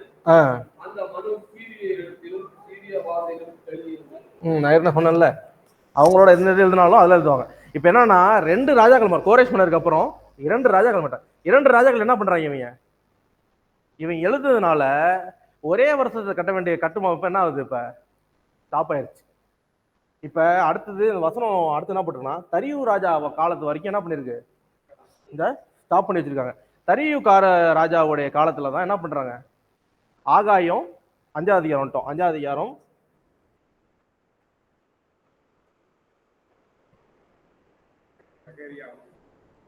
ஆகாயம் என்ன பண்றாங்க, சகரியாவும் அப்பொழுது ஆகாயம் தீர்க்கதரிசியும் சகரியாவின் குமாரனாகிய சகாரியா தீர்க்கதரிசியும் யூதாவிலும் எருசலேமிலுள்ள யூதருக்கும் இஸ்ரவேல் தேவனின் நாமத்திலே தீர்க்கதரிசி. இவங்க என்ன பண்றாங்கன்னா, 2 பேரும் என்ன பண்றாங்க, நீங்க என்ன பண்ணுப்பா, கர்த்தர் சொல்றாரு, நீங்க என்ன பண்ணுங்க, ஆலயத்தை கட்ட ஆரம்பிப்பீங்க. ஓகே, இங்க இப்ப எத்தனை வருஷம் கேப் தெரியுங்களா உங்களுக்கு, 20 வருஷம் கேப். முதல் வசனம் வாசிச்சோம்ல, இப்ப நம்ம 6வது வசனம் வாசிச்சோம்ல, அந்த இதெல்லாம் இருக்குல்ல, அஸ்திபாரம் போட்டாங்கல்ல, கரெக்ட், அஸ்திபாரம் போட்டாங்கல்ல, அஸ்திபாரம் போட்டதுல இருந்து இப்ப ஆரம்பிக்கிறாங்கல்ல 5வது ஆரம்பிக்கல, 20 வருஷம் ஆயிடுச்சு. 4வது அதிகாரத்துல 5வது வாரத்துல 20 வருஷம் ஆயிடுச்சு. 2 ராஜாக்கள் வந்துட்டு போயிட்டாங்க. பார்த்து கணக்கு போட்டுக்கங்க, 2 ராஜாக்கள் வந்துட்டு போயிட்டாங்க. 20 வருஷம் என்ன பண்றாங்க, தடை பண்ணிட்டே இருக்காங்க. எதுக்கு, ஆலயம் கட்டக்கூடாது. அப்பதான் 2 தீர்க்கதரிசி என்ன பண்றாங்க, 5வது அதிகாரத்துல எழும்புறாங்க. ஆகாயம் சகர, நீங்க என்ன தளராம விசுவாசத்தோட என்ன பண்ணுங்க, நீங்க கட்டுங்க, கர்த்தர் நம்மோடன்ட்டு. இவங்க கட்டும் போது என்ன நடக்குதுன்னா, இவங்க கட்ட ஆரம்பிச்சிடாங்க. எருபாபேல் எல்லாம் என்ன பண்ணிடுறாங்க. அப்ப 5வது அதிகாரம் 3வது வசனம் வாசிங்களா. அக்காலத்திலே நதிக்கு புறத்தில் இருக்கிற நாடுகளுக்கு அதிபதியாகிய தத்தானா என்பவரும் அவர்கள் வகையராவும் அவரிடத்திலே வந்து இந்த ஆலயத்தை கட்டவும் இந்த மதிலை எடுப்பிக்கவும் உங்களுக்கு கட்டளையிட்டவன் யார் என்று அவர்களை கேட்டார்கள். கேக்குறாங்க, உனக்கு யார் அவனுக்கு பர்மிஷன் கொடுத்தது, ராஜா என்ன பண்ணக்கூடாது சொல்லிட்டாரு, கட்டக்கூடாதுன்னு சொல்லியிருக்காரு, உனக்கு யார் பர்மிஷன் கொடுத்தது கேக்குறாங்க.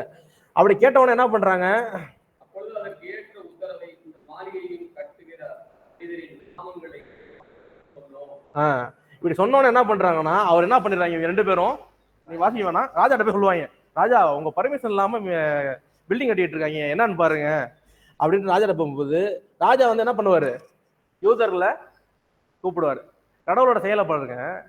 20 வருஷம் கழிச்சு இவங்க வந்து பயந்துகிட்டே இருந்தாங்கன்னு வச்சுங்களேன், ஆலயம் கட்டிருக்க முடியாது. அந்த தீர்க்கதரிசி 2 பேர் என்ன பண்றாங்க, நீங்க கட்டுங்க.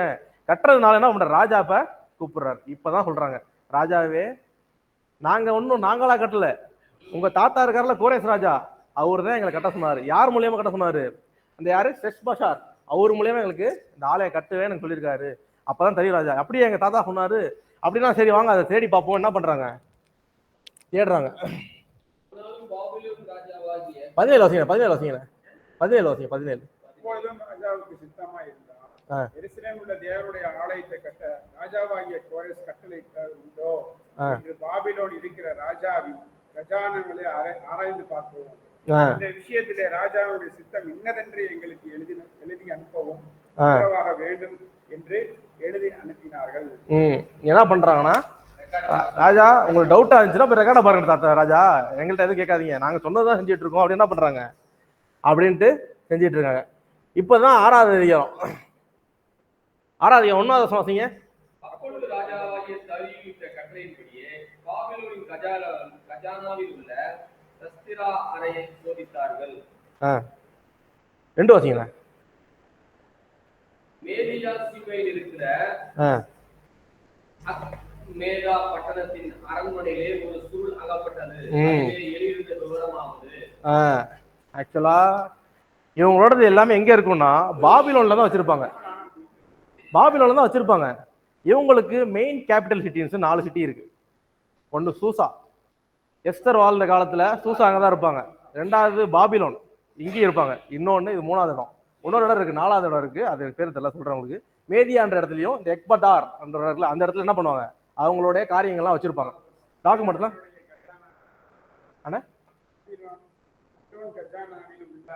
ஆமா. இன்னும் ஒரு சின்ன விஷயம், அந்த காலத்துல வந்து சூழ்நிலை மாறும், இந்த கிளைமேட் மாறும், போர்கள் மாறும். அதனால இந்த 4 சிட்டிஸ்லயும் மாறி மாறி இருப்பாங்க, தலைமை மாறி மாறி இருப்பாங்க. அப்போ அதே போல எழுதுகள் இருக்குல்ல, அதுக்குன்னு சில இடங்கள் வச்சிருப்பாங்க, மாத்துவாங்க, சில நேரம் மாத்துவாங்க. அது பத்திரமா வச்சிருக்கணும்ட்டு இந்த 4 இடத்துல என்ன பண்ணுவாங்க, பத்திரமா வச்சிருப்பாங்க. அப்ப அவங்க தேடும் போது இந்த இடத்துல கண்டுபிடிக்கப்பட்டிருக்கு. 4 இடத்துலயும் தேடி இருக்காங்க, ஆனா அவங்க கண்டுபிடிச்ச இடம் இது மேதியா சீமையில என்ன பண்ணிருக்கு, கிடைச்சிருக்கு. ஸோ அதை கிடைச்சவங்க என்ன பண்றாரு, தெரிஞ்சு போச்சு இது கோரேஸ் மன்னர் சொன்னதுதான் அப்படின்ட்டு என்ன பண்ணிடுறாரு, 3வது 5ல வாசிக்காங்க. 3 to 5. இப்ப 6வது வாசிங்கள, 6 வசனம் 6 வாசிங்கள. அப்பொழுது தரியு ராஜா எழுதி அனுப்பினதாவது, இப்போது நதிக்கு அப்புறத்தில் இருக்கிற தேசாதிபதியாகிய தத்னாயும் சேத்சார்கஸ் ஆகிய நீங்களும் நதிக்கு அப்புறத்தில் இருக்கிற அர்பாகிரான உங்கள் வகையரா யாவும் அவ்விடத்தை விட்டு விலகி இருங்கள். ஓகே, இதுக்கு முன்னாடி என்ன சொல்றாருன்னா, இவங்க 2 பேரும் என்ன பண்ணாங்க, ஃபர்ஸ்ட் போய் கம்ப்ளைண்ட் பண்ணாங்க, ராஜா உங்களை கேட்க கட்டிட்டு இருக்காங்கட்டு. இப்ப ராஜா என்ன சொல்லிட்டாரு, நீங்க 2 பேரும் அவரை டிஸ்டர்ப் பண்ணாம விட்டுருங்க. அதே போல என்ன பண்றாரு, நீங்க என்ன பண்ணுங்க, அவங்களுக்கு ஹெல்ப் பண்ணுங்கன்றவாரு. தேவனுடைய ஆலயத்தின் வேலையை அவர்கள் செய்யப்பட்டும்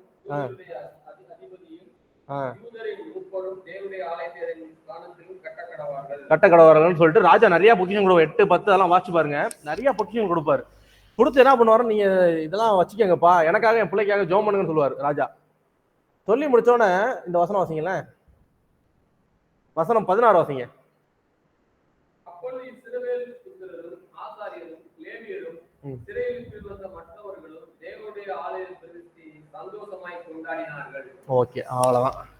இப்ப கிட்டத்தட்ட 22 வருஷத்துக்கு அப்புறம் என்ன பண்றாங்க, ஆலயம் கட்டி முடிஞ்சிச்சு, பிரதிஷ்டை பண்றாங்க, பலியிடுறாங்க. என்ன பண்றாங்க, பலி எடுத்துட்டாங்க. சரி, இங்கதான் நீங்க நல்லா கவனிக்கணும், எரேமியாவோட வார்த்தை நிறைவேறுது. கட்டுறாங்களா, இது எத்தனை வருஷம் தெரியுங்களா, 516வது வருஷம். ஆலயம் இடிக்கப்பட்டது எப்ப, 586. 586ல இருந்து -70 போடுங்க, 516. கரெக்டா எரேமியாவால் சொல்லப்பட்ட 70 வருஷம் ஆழம் என்ன ஆயிடுச்சு, நிறைவேறு. 70 வருஷத்துக்கு அப்புறம் என்ன பண்ணுவீங்க, நீங்க இதுக்கு போவீங்க. அப்ப என்ன பண்ணுவீங்க, ஆலயத்தை கட்டுவீங்க. எரேமியாவால் சொல்லப்பட்ட தீர்க்க தரிசனம் நிறைவேறுச்சு. அப்படியே அந்த வசனம் 18ல பாத்தீங்கன்னு வச்சுங்களேன், 12 ஆடுகளை பலியிடுவாங்க.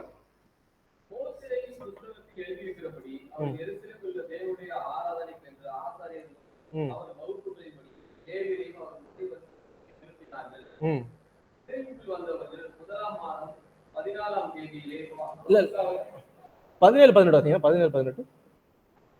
தேவனுடைய ஆலயத்தின் பிரதிஷ்டைக்காக 100 காளையையும் 200 ஆட்டுக்கடாக்களையும் 400 ஆட்டுக்குட்டிகளையும் இஸ்ரவேல் கோத்திரங்களுடைய இலக்கத்தின்படியே இஸ்ரவேல் போதும் போதும், நல்லா கவனிங்க. கர்த்தர் அந்த 12 கோத்திரங்களுக்கு எவ்வளவு உண்மையுள்ளவராக பாருங்க. 12 ஆடுகளுக்கு 12 கோத்திரத்துக்கு என்ன பண்றாரு, 12 ஆடுகளை தேர்ந்தெடுக்கிறாரு. ஆனா இந்த 12 பேர் எங்க போயிட்டாங்க, செதடிக்கப்பட்டாங்க அசரியாவோட காலத்துல. ஆனா கர்த்தர் இன்னும் அவங்க என்ன பண்றாரு, நினைவுல வச்சுட்டு இருக்காரு. அவங்க திரும்பி எப்போ வந்தாங்க கர்த்தர்கிட்ட அப்படி பார்த்தீங்கன்னா, இயேசுவோட காலத்துல வருவாங்க. சமாரியில் அதுக்கு என்ன பண்ணாங்க, ஒதுக்கப்பட்டே தான் இருந்தாங்க, ஒதுக்கப்பட்டுட்டே இருந்தாங்க. ஆனா கர்த்தரோட சித்தம் சமாரியை விட்டு கொடுக்குறது கிடையாது.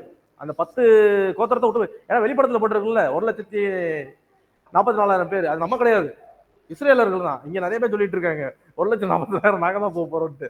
அதுக்கு அடுத்த வருஷம் சாதிக்கணும். அழகா போட்டிருக்கோம், 12,000 பேரு அந்த கோத்திரம், 12,000 இந்த கோத்திரம், 1,40,000. நம்மளும் என்ன பண்றது, அங்கங்க கூடி 1,40,000 நாங்க தான். தலைகளாலும் அது கிடையாது. அதுக்கப்புறம் யாருன்னா, அதுக்கப்புறம் தான் நம்ம தெரலாம். அதுக்கப்புறம் வெண்வஸ்திரம் வளைந்த திரளான ஜனங்களை பாக்குறேன் அப்படி சொல்றாருல, அதுதான் நம்ம.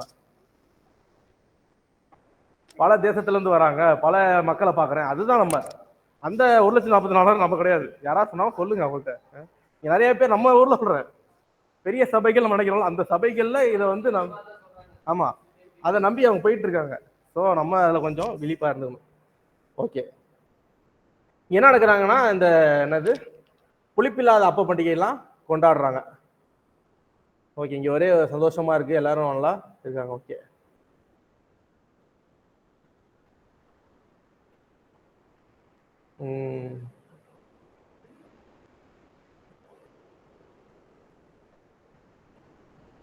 ஓகே, அப்படியே அதிகாரம் 7 வந்துருங்க. ஏற்கனவே சொன்ன 22 வருஷம் ஆயிடுச்சு இதோட ஆலயம் கட்டி. ஆனா ஏற்கனவே உங்களுக்கு சொன்ன ஞாபகம் இருக்கா? அதிகாரம் 6ல இருந்து 7க்கு 60 வருஷம் கேப் இருக்கு. இந்த 60 வருஷம் கேப்ல தான் என்ன நடந்துச்சு? எஸ்தர் புத்தகம் எழுதல, அந்த நடந்துச்சு. அப்பதான் அஸ்தர் ராஜா கூட தானே எஸ்தர் இருக்காங்க. யாரு? பெர்சிய ராஜா. பெர்சியரோட காலத்துல தான் எஸ்தர் இருக்கா. இந்த காலத்துல தான் நடந்திருக்கு. ஓகே, இப்ப 7வது அதிகாரம் என்ன தொடங்குனா, திரும்பி என்ன பண்றாங்க? 7வது அதிகாரம் 1ல இருந்து 5 என்ன போடுதுன்னா, எஸ்ரா யாருன்னு சொல்லுது. எஸ்ரா யாரு? ஃபர்ஸ்ட் யாரு? எர்பாபேல் யாரு? தாவீதின் சந்ததி, கிறிஸ்து கிட்ட போயிட்டு இருக்காரு. அடுத்தது எஸ்ரா யாரு? ஆரோனின் சந்ததி. அடுத்து பிரீஸ்ட கொண்டு வர்றாரு. இயேசு என்னவா இருக்காரு? பிரதான ஆசிரியர் இருக்கு. அதுக்கு அடுத்த வழிக்கு அங்க வராங்க, அடுத்த சந்ததியை கண்டுபிடிக்கிறாங்க. முதல் சந்ததி யாரு? அவரு யூத ராஜ சிங்கமா இருக்காரு. அடுத்து என்னவா இருக்காரு? பிரதான ஆசிரியர் இருக்காரு. அது எங்க வரணும் அப்படின்னா 5வது வசனம் வாசிங்களா, 1:5. பிரதான ஆசாரிய ஆரோன்ட்ட திரும்பி போயிருச்சு. இப்ப நீங்க லைன் பாத்தீங்கன்னா தாவீதுல இருந்து கரெக்டா சந்ததி போயிட்டே இருக்கு. இங்க என்ன இருக்கு? ஆரோன்ட்ட இருந்து அந்த சந்ததியை கரெக்டா என்ன பண்றாரு? கர்த்தர் கொண்டு வந்துகிட்டே இருக்காரு. ஸோ இப்படி இருக்கும்போது என்ன நடக்குதுன்னா, இங்க என்ன பண்றாரு? அடுத்தது எஸ்ராவோட காலம். ஆலயம் கட்டப்பட்டுருச்சு, ஃபர்ஸ்ட் கட்டிட்டாங்க. அடுத்து எஸ்ரா கிளம்புறாரு. நம்ம என்ன பண்ணோம்? அடுத்தது நம்மளுடைய பிரயாணத்தை ஸ்டார்ட் பண்ணணும். அவரோட பிரயாணத்தை ஸ்டார்ட் பண்றாரு. இவர் நாட்கள்ல யார் ராஜாவா இருக்காங்க பாருங்களேன்? அஸ்தசாஸ்திரோ. வசனம் 8-9 வாசிங்க. 5ஆம் மாதத்தில் அவன் எருசலேமுக்கு வந்தான். அது அந்த ராஜாவின் 7ஆம் வருஷமானது. 1ஆம் மாதம் 1 தேதியிலே அவன் பாபிலோனிலிருந்து பிரயாணமாய் புறப்பட்டு 5ஆம் மாதம் 1 தேதியிலே தன் தேவனுடைய தயவுள்ள கரம் தன் மேல் இருந்ததினால் எருசலேமுக்கு வந்தான். எருசலேமுக்கு கிட்டத்தட்ட 4 மாசம் என்ன பண்றாங்க? பிரயாணப்பட்டு போறாங்க. நீங்க நல்லா கவனிச்சிக்கணும். முதல் சாப்டர் என்ன பாத்தீங்கன்னா, அங்க நம்ம ஃபர்ஸ்ட் எர்பாபேலோட முதல் சாப்டர்ல ஃபுல் ஜெனியாலஜி இருக்கும், எப்படி பிரயாணப்பட்டாங்கட்டு. அதே வடிவில் தான் அடுத்த பகுதி எழுதப்பட்டிருக்கும். இவங்க எந்த ராஜா கீழ இருந்தாங்க, எத்தனை பேர் நம்ம பிரயாணப்பட்டு எருசலேம் போக போறோம், அடுத்து நம்மளோட நோக்கம் என்ன, அங்க பிரயாணப்பட்டு போனாங்க எந்த ராஜா, அடுத்து நம்மளோட நோக்கம், இங்க பிரயாணப்பட்டு போறாங்க எத்தனை பேர் போறாங்க, நம்மளோட நோக்கம் என்ன. இந்த ஸ்ட்ரக்சர்ல தான் இது ரெண்டும் எழுதப்பட்டிருக்கும். ஓகே,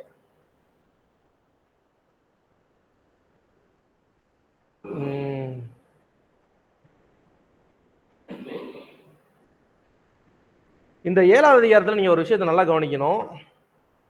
கர்த்தருடைய கரம் அடிக்கடி வந்துகிட்டே இருக்கும். வசனம் 6, 8, 28 அதெல்லாம் வாட்சி பாருங்களேன். ஃபுல்லா கர்த்தருடைய கரம் தான் எங்களை நடத்துது. எஸ்ரா 8, 18, 22, 31 எல்லாமே என்ன போட்டிருக்கு? கர்த்தருடைய கரம். எஸ்ரா ஒவ்வொரு தடவை என்ன பண்றாரு? கர்த்தருடைய கரம் தான் வழி நடத்துது, கர்த்தருடைய கரம் தான் அப்படின்ட்டு ஒப்பு வச்சு போயிட்டே இருக்காரு. ஓகே, எஸ்ரா வந்து ஒரு 3 காரியத்தை அவர் வாழ்க்கையில செஞ்சாரு. அது நம்மளும் இன்னைக்கு செய்யணும். வசனம் வாசிங்களா என்னென்ன பண்ணாருன்ட்டு. வசனம் 10 வாசிங்க.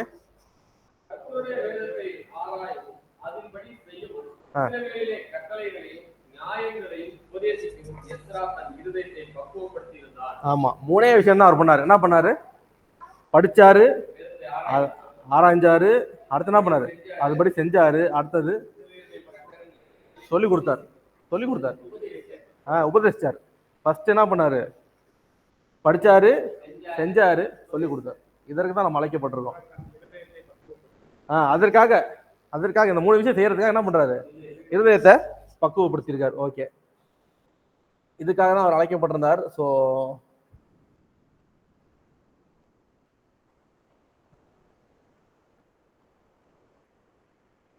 எஸ்ராக்கு வந்து அவருக்கு வந்து இந்த சிவில்னு சொல்லுவாங்க தெரியுங்களா? சிவில், நம்ம நாட்டில் சிவில் இருக்கு, அதுல வந்து அவருக்கு அத்தாரிட்டி கொடுத்துருக்காங்க. வசனம் வாசிங்களேன்.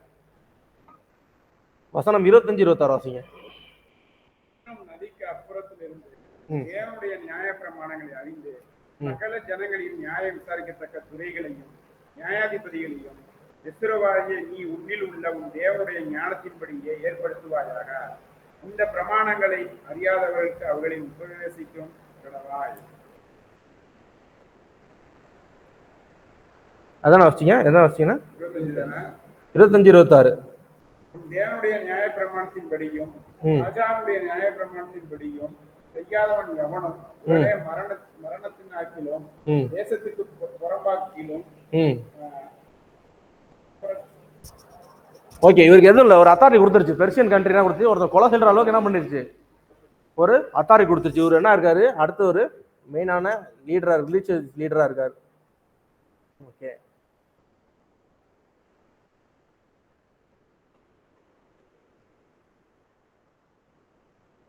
ஒரே நிமிஷம்.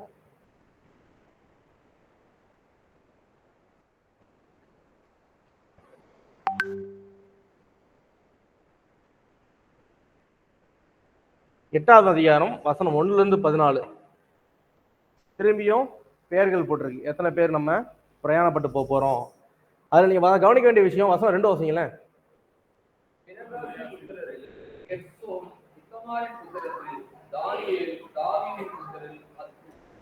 தாவீதுடைய கோத்திரம் என்ன பண்ணுது, இன்னும் பாதுகாக்கப்பட்டு கொண்டு போய்கிட்டே இருக்கு. இங்க என்ன பண்றாங்கன்னா 1500 பேர் என்ன பண்றாங்க, இங்க பிரயாணம் ஆரம்பிக்கிறாங்க. முதல் வசனத்துல பாத்தீங்களா, பாபிலோனுக்கு எத்தனை போயிட்டாங்க போட்டிருக்குல்ல, அது சம்மரி, இன்னும் போகல. ரெண்டாவது வசனம் என்ன போட்டிருக்கு பாருங்களேன், அவங்க பாபிலோன்ல தான் இருக்காங்க. அப்ப முதல் வசனம் வந்து அடுத்த நடக்கிற காரியங்கள் இல்ல, அதோட ஹெட்லைன். கரெக்ட், அண்ணா சொன்ன மாதிரி அதை ஹெட்லைன். ஏன்னா அதுக்கு முன்னாடி என்ன பண்ணாங்க, 5 மாசத்துல போயிருக்கோம்னு சொல்லிட்டாங்க. ஆனா திரும்பி எங்க ஆரம்பிக்கிறாங்க பாருங்களேன், 8-14. நாங்க 1500 பேர் கூடியிருக்கோம், எங்க பாபிலோன்ல கூடியிருக்கோம், எங்க போக போறோம். 14, 1-14.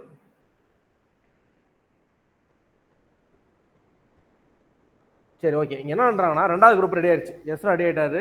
1500 பேர் ஆண்கள் மட்டும். அவங்களுக்கு புள்ள குட்டிலாம் சேர்ந்தீங்கன்னா ஒரு 5000 பேர் இருப்பாங்க. இந்த 5000 பேர் என்ன பண்றாங்கன்னா, அகாவா அப்படின்ற இடத்துல என்ன பண்றாங்க, வசனம் 15ல எல்லாம் என்ன பண்றாங்க, கூடுறாங்க. அப்படி கூடும்போது என்ன நடக்குறா, எஸ்ரா பாக்குறாரு, என்னடா லேவியர்களையும் ஆசாரிலையும் காணமே அப்படின்னு என்ன பண்றாரு, என்றாரு. எல்லாரும் என்ன பார்த்தா லேவியரிலும் ஆசாரிலும் காணவில்லை.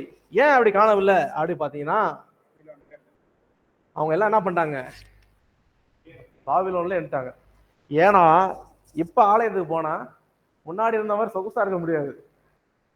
ஏன்னா இப்ப ஆலயத்துல யாரும் இல்ல, கொஞ்சமா இருக்காங்க. நான் தான் எல்லா வேலையும் செய்யணும். ஆரோனோட குடும்பத்தார்கள் தப்பிச்சுக்குவாங்க, அவங்களுக்கு வெளியில வேலை கிடையாது, உள்ள மட்டும்தான் போயிட்டு டம்ளர் கலவுறது, ஆண்டருக்கு தூபம் கட்டுறது ஈஸியான வேலை. ஆனா லேவியர்களுக்கும் இந்த மத்தவங்க இருக்காங்கல்ல வேற, அவங்களுக்குலாம் வேலை ஜாஸ்தி. இங்க பாபிலோன்ல ஜாலியா இருந்துட்டாங்க, சாப்பாடு சாப்பிட்டுட்டு வீடு கட்டிட்டு 20 வருஷம் 40 80 வருஷம் ஆயிடுச்சு, எல்லாம் செட்டில் ஆயிட்டாங்க. அவங்க குடும்பத்தோட ஓரளவு செட்டில் ஆயிட்டாங்க. இப்ப ஆலயத்துக்கு போனாங்கன்னா என்ன பண்ணணும், இவங்க கஷ்டப்படணும். அதெல்லாம் என்ன பண்றாங்க, யாருமே போகல. ஆனா திரும்பி என்ன பண்றாரு எஸ்ரா, அங்க எங்க அனுப்புறாரு பாருங்களேன், இந்த இடத்த வாசிங்க.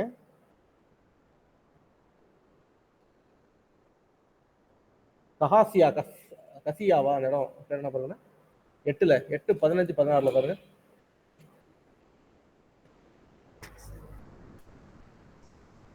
7-17.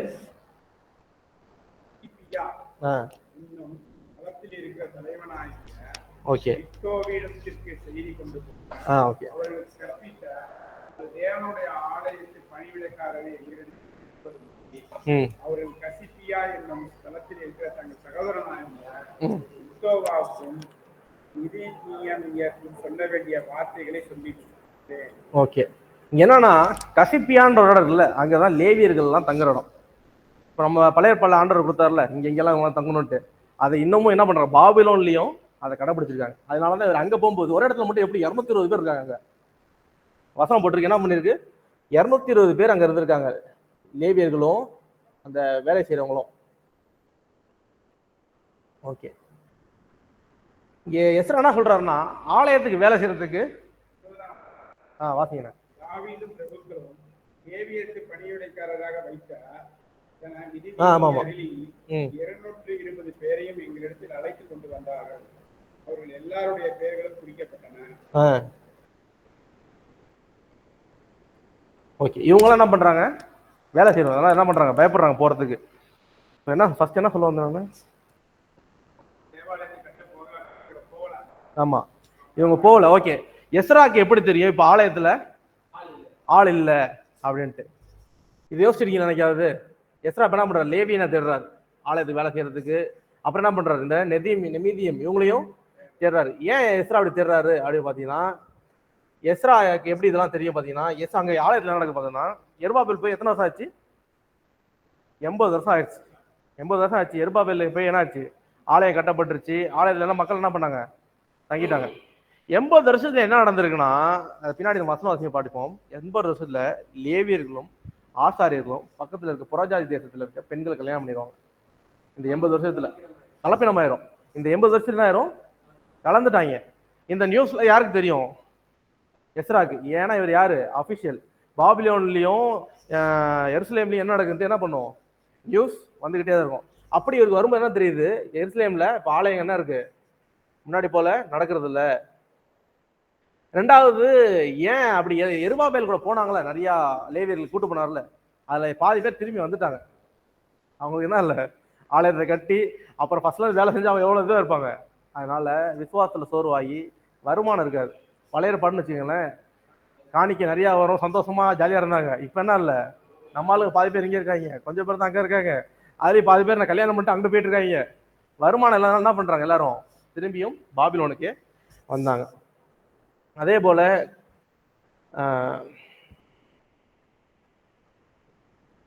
இந்த சூழ்நிலையில தான் இந்த 38 லேவியர்களை என்ன பண்றாரு எஸ்ரா, அதிகாரம் 8 வசனம் 18 இருந்து 20. 38 லேவியர்கள் 220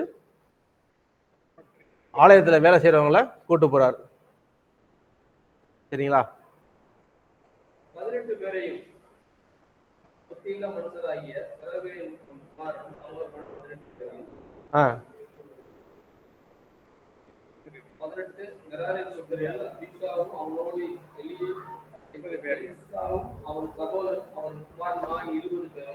மொத்தம் 38 பேர் கூட்டு போறாரு.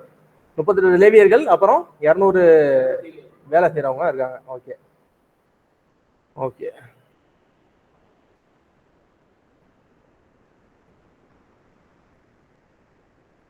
சரி ஓகே. இப்படி என்ன பண்றாரு, அவங்களெல்லாம் கூட்டிட்டு போறாரு. இங்க கூட்டிட்டு போகும்போது தான் நீங்க ஒரு விஷயம் நல்லா கவனிக்கணும்.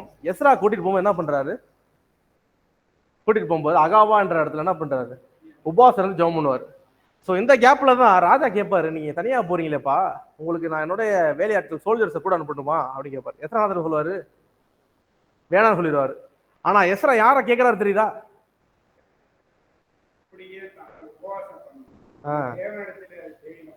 தேவனையும் தேவனுடைய ஊழியக்காரனையும் தேடுறாரு. இந்த ஊழியக்காரர்கள் இருக்காங்களா, இவங்கள தேடுறாரு. அப்புறம் தேவனுடைய கரத்தையும் தேடுறாரு. ஆனா உங்களோட என்ன தேவையில்லை, என்ன சொல்றாரு, உங்களோட சோல்ஜர்ஸ் எனக்கு தேவையில்லை. இந்த 38 பேர்ல 18 பேரை தேர்ந்தெடுக்கிறார். தேர்ந்தெடுத்து இந்த ஆலயத்துடைய இந்த பணிமுட்டுகள்லாம் நீ என்ன பண்ணணும் பாத்துக்கங்க அப்படின்ட்டு பிரயாணத்துல அவங்கள நியமிக்கிறார். அதே போல அவங்க என்ன பண்றாங்க, பத்திரமா பாத்துக்கிட்டு கொண்டு வராங்க. சாரி, 12 பேர். வசனம் 34 இருந்து 24 இருந்து 30 போட்டிருக்கு. அதை வாசிங்களேன், 24 வாசிங்க. தலைவருடைய 12 பேராகிய செராபியாவையும் அஸ்பியாவையும் சகோதரர்களை 10 பேரையும் பிரித்தெடுத்து. ஓகே சரி ரைட். இந்த மாதிரி என்ன பண்றாருன்னா 12 பேரை கூட்டிட்டு போய் என்ன பண்றாரு, பாதுகாக்கிறாரு. முதல் நம்ம பார்த்தோம், எருபாபேல் காலத்துல என்ன பண்றாங்க, போய் 2 வருஷம் கழிச்சு என்ன பண்றாங்க, பலிபீடம் எல்லாம் செட் பண்றாங்க. ஆனா இவங்க என்ன பண்றாங்க, போய் 3 நாள் தான் ரெஸ்ட் எடுக்கிறாங்க. 3 நாள் முடிஞ்ச உடனே நம்ம கொண்டு வந்து பணியில என்ன பண்றாங்க, ஆலயத்துக்கு கொண்டு போறாங்க. அந்த வருஷம் வாசிங்கள 34 வாசிங்க. 8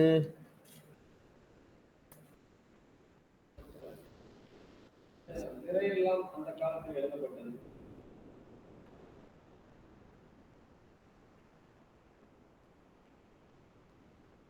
நாங்கள் எருசலேமுக்கு வந்து அங்கே 3 நாள் இருந்தோம். ஓகே அதான். 4ஆம் நாளிலே வெள்ளி பொண்ணு பணிமுட்டுகளும் எங்கள் தேவனுடைய ஆலயத்தில் ஆசாரியனாகிய உரியாவின் குமாரன் மெரேமோத்தின் கையிலும் பினெகாசின் குமாரனாகிய எலெசாரின் கையிலும் எல்லாவற்றிற்கும் நிறையும்படியே.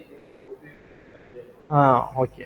இப்போ பார்த்தீங்கன்னா 3 நாள் தான். முதல் தடவை 2 வருஷம் ஆனிச்சு செட்டில் ஆகிறதுக்கு. இப்போ என்ன ஆயிடுச்சு, ஆலயம் கட்டப்பட்டுருச்சு. 3 நாள் தான். அடுத்தடுத்த காரியங்கள் என்ன பார்க்க ஆரம்பிச்சிட்டாங்க. அடுத்தது எஸ்ரா ஏன் இந்த ஊழியக்காரர்களை தேடிட்டு இருக்காரு அப்படி பார்த்தீங்கன்னா, வார்த்தைகளை அங்க சொல்றதுக்கு ஆள் கம்மி. ஏன்னா அங்க என்ன ஆயிடுச்சு, லேவியனும் ஆசாரியனுமே கலப்பினமாயிட்டான். அப்ப அவங்களுக்கு இவர் போற நோக்கம் என்ன, கர்த்தருடைய வார்த்தையை சொல்லி தரணும். எனக்கு தெரிஞ்சு இந்த 4 மாத பிரயாணத்துல இந்த லேவியர்களுக்கு நிறைய கற்றுக் கொடுத்துருப்பாரு. அங்க போய் நீங்க என்ன சொல்லணும், நம்ம என்ன பேசணும்ன்றத அவங்களுக்கு என்ன பண்ணிருப்பாரு, கற்றுக் கொடுத்துருப்பாரு. சரி, இப்படி அவங்க பிரயாணம் முடிச்சுட்டு 9வது அதிகாரம் முதல் வசனம் வாசிங்களேன். அவங்க போயிட்டாங்க, எருசலேம் போயிட்டாங்க.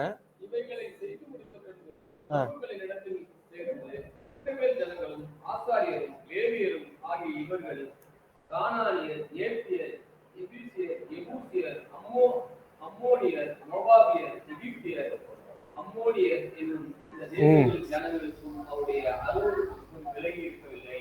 ஆமா, பாத்தீங்களா, 70 வருஷம் கழிச்சு கடவுள் எதுக்காக 70 வருஷம் ஒப்பு கொடுத்தாருன்னு அவங்களுக்கு தெரியும்.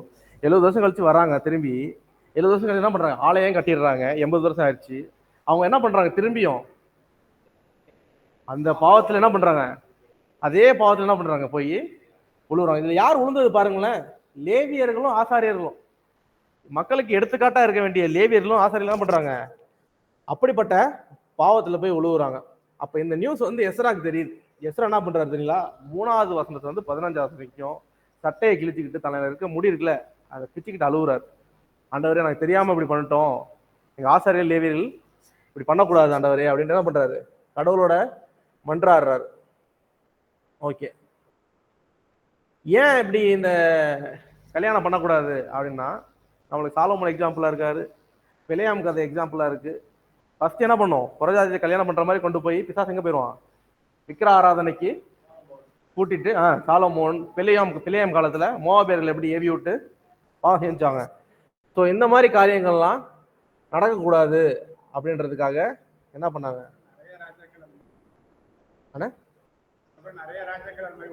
ஆமா, எல்லா ராஜாக்களும் அதுதான். அந்த சாலமோனு, தாவீது தப்பிச்சிட்டாரு, ஆனா அவரு அதுல விழுந்தாரு. சரி, ஓகே. இப்படி என்ன நடக்குது, எல்லாருக்கும் என்ன தெரிஞ்சு இந்த விஷயம் கேட்டோன்னே எஸ்ரா என்ன பண்றாரு, புலம்பி அழுகுறாரு. இந்த மாதிரி நம்ம தேசம் இப்படி போயிட்டு இருக்கு, என்ன கர்த்தருடைய வார்த்தையை மறந்துட்டீங்களா, 70 வருஷம் இப்போதான் நம்மளை மீட்டு கொண்டு வந்தாரு.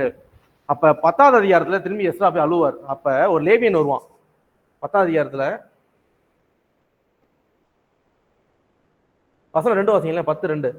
அப்பொழுது ஏலாமின் புத்திரில் ஒருவனாகிய ஏலியேலின் குமாரன் செக்கானியா எஸ்ராவை நோக்கி, நாங்கள் தேசத்து ஜனங்களிலே அந்நிய ஸ்திரீகளை சேர்ந்ததினால் எங்கள் தேவனுக்கு விரோதமாய் பாவம் செய்தோம்.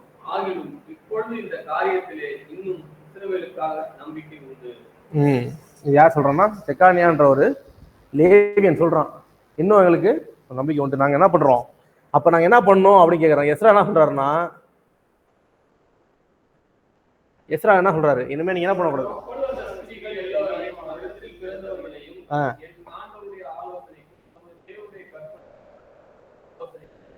ஏற்ற பிரகாரம் அகற்றி போடுவோம் என்று நம்முடைய தேவனுடைய உடன்படிக்கை பண்ண கடவோம், நியாய பிரமாணத்தின்படியே செய்யப்படுவதாக. ஆமா ஆமா, எல்லாத்தையும் விட்டுறணும். பிள்ளைய பொண்டாட்டிய என்ன பண்ணணும், விட்டுறணும். நீங்க ஏன் கர்த்தர் சொன்னாரா உடனும்ட்டு, இவங்களே மனம் திரும்பாங்க. இவங்க சொல்றாங்க, நாங்க என்ன பண்றோம், விட்டுறோம், ஏன்னா இது கட்டளைக்கு. ஸோ ஓகே, அடுத்து அப்படியே வாசிங்களேன். எஸ்ரா என்ன பண்றாரு, சரி நம்ம அதுபடியே செய்வோம்ட்டு தலைவர்களை ஏற்படுத்துறாரு. வசனம் 5-8 தலைவர்களையும் நியாயாதிபதிகளையும் ஏற்படுத்துறாரு. அவங்க ஏற்படுத்தினோடனே 10வது அதிகாரம் 9வது வசனத்துல என்ன பண்றாங்க, அவங்க சொன்னபடியே 9வது வசனம் வாசிங்களானே. அப்படியே பென்யமீன் கோத்திரத்தார் எல்லோரும் 3 நாளைக்குள்ளே எருசலேமிலே கூடினார்கள். அது 9ஆம் மாதம் 25ஆம் தேதியாய் இருந்தது. ஜனங்கள் எல்லோரும் தேவனுடைய ஆலயத்தின் மீதிலே இந்த காரியத்தினாலும் அடைமழையினாலும் நடுங்கிக் கொண்டிருந்தார்கள். இப்போது ஆசாரனாகிய எஸ்ரா எழுந்திருந்து அவர்களை நோக்கி, நீங்கள் இஸ்ரவேலின் மேலே இருக்கிற குற்றத்தை அதிகரிக்க பண்ண மறுஜாதியான ஸ்திரீகளை விவாகம் பண்ணினால் பாவம் செய்வீர்கள். ஆமா, மறுஜாதியான நீங்க என்ன பண்ணுங்க, அதெல்லாம் விட்டுருங்க அப்படின்ட்டு சொல்லுவாரு. அப்படியே அதிகாரம் 16 - 44 வரைக்கும் என்ன போட்டிருக்குன்னு பாருங்களேன். வாசிக்க வேணாம், பெரிய அதிகாரம். இவங்க அதே போல என்ன பண்ணுவாங்க, அதை விட்டுருவாங்க. விட்டதுக்கு அப்புறம் எந்தெந்த லேவியன்லாம் இப்படி கல்யாணம் பண்ணா, எந்தெந்த ஆசாரியன்லாம் இப்படி கல்யாணம் பண்ணான்னு ஒரு லிஸ்ட் போடுவார் எஸ்ரா. அது எவ்வளவு பெரிய இழுக்கா இருக்கும் அவங்களுக்கு. பின்னாடி ஒரு தலைமுறை வந்து வாசிக்குது. இப்படியெல்லாம் இருக்காங்க அப்படின்ட்டு 16லேருந்து 44 வரைக்கும் லிஸ்ட் வரும். இவங்கெல்லாம் என்ன பண்ணாங்கன்னா புறஜாதி பிள்ளைய கல்யாணம் பண்ணவங்க அப்படின்ட்டு லேவியர்களோட பேரும் ஆசிரியர்கள் பேரும் என்ன பண்ணுது எழுதப்பட்டிருக்கு. ஸோ இது எதை காட்டுதுன்னா வேதத்துல நன்மைக்கு நிறைய உதாரணங்கள் இருக்கு, தீமைக்கும் இப்படி எழுதப்பட்டிருக்கு அப்படின்ட்டு எந்தவித ஏற்றவர்கள் இல்லாத கடவுள் நீதி உள்ளவர் என்ன நடந்துச்சோ என்ன பண்ணிருக்காங்க அது பின்கால இருக்க சந்ததிக்கு அது என்னவா இருக்கணும், சமமா இருக்கணும். லேவியன்னா பெரிய ஆளு அவனோட பாவத்தை மறைக்கணும், ஆசிரியர்னா அவன் பாவத்தை மறைக்கலாம் கிடையாது, எல்லாருமே எனக்கு என்ன பண்ணணும் சமம் தான், எல்லாரோட பாவமும் என்ன பண்ணணும் எழுதப்படணும் அப்படின்ட்டு சொல்லிடுவார். ஓகே ஓகே அப்படின்னு பேர் எழுதிடுவாரு. உபாகமம் 7:1-14 வாசிங்கள. இந்த கட்டளையின்படி தான் அவங்க இந்த மனைவிகளை அவங்க ஏத்துக்கல. உபாகமம் 7:1-4.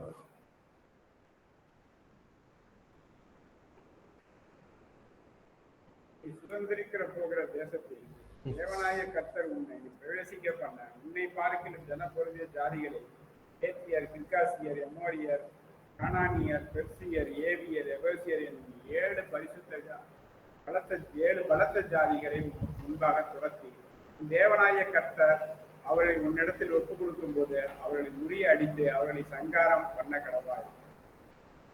1-4 போட்டீங்களா? அவர்களை சங்காரம் பண்ண கடவாய். அவர்களோட உடன்படிக்கை பண்ணவும் அவர்களுக்கு இறங்கவும் வேண்டாம். அவர்களே சம்பந்தம் கலக்குவாயாக. குமார்த்திகளை அவர் குமாரத்திற்கு கொள்ளாமலும் அவர்கள் குமார்த்திகளை உன் குமாரருக்கு கொள்ளாமலும் இருப்பாயாக.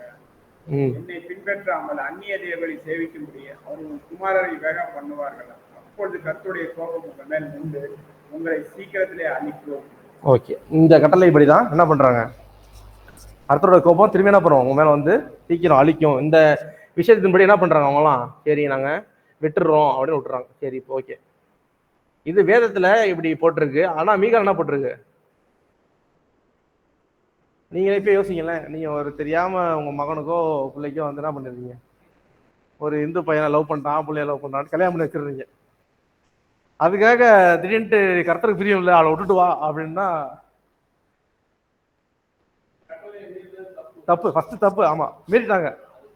விட்டுட்டு வான்றது நியாயமா?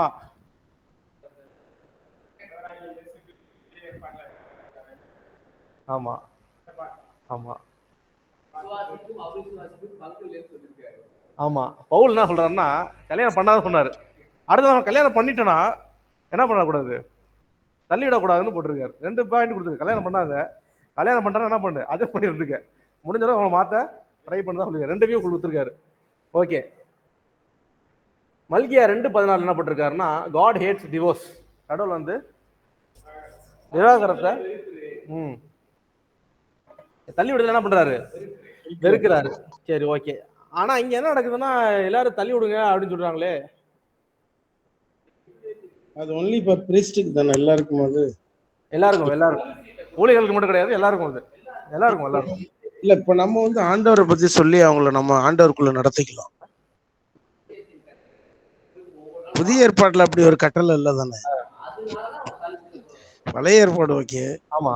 இது புதிய ஏற்பாட்டுல எங்க இருக்கு? புதிய ஏற்பாட்டுல தான் ஆண்டவர் எல்லாருமே ஏத்துக்கிறாரு. இல்ல புதிய ஏற்பாட்டுல பவுல் சொல்றாருல்ல, நீங்க இது ரட்சிக்கப்படாதவங்கள அவிசுவாசிகள் கல்யாணம் பண்ணாதீங்கன்னு சொல்லியிருக்காருல்ல. அவிசுவாசிய பண்ணும்போது இல்ல நம்ம ஞானஸ்தானம் கொடுத்து மேரேஜ் பண்ணிக்க வேண்டியது. ஞானஸ்தானம் கொடுத்து மேரேஜ் பண்ணிக்கலான்றாங்க. ஞானஸ்தானம் எடுத்தாதான் கல்யாணம். இப்ப முஸ்லீம்ல எல்லாம் அது மாதிரி தானே பண்றானுங்க. ஆமா ஆமா, சரி ரைட். முஸ்லீமை மாத்தி கல்யாணம் பண்ணிக்கிறானுங்கல்ல. ஆமா ஆமா, சரி. அதான் எங்க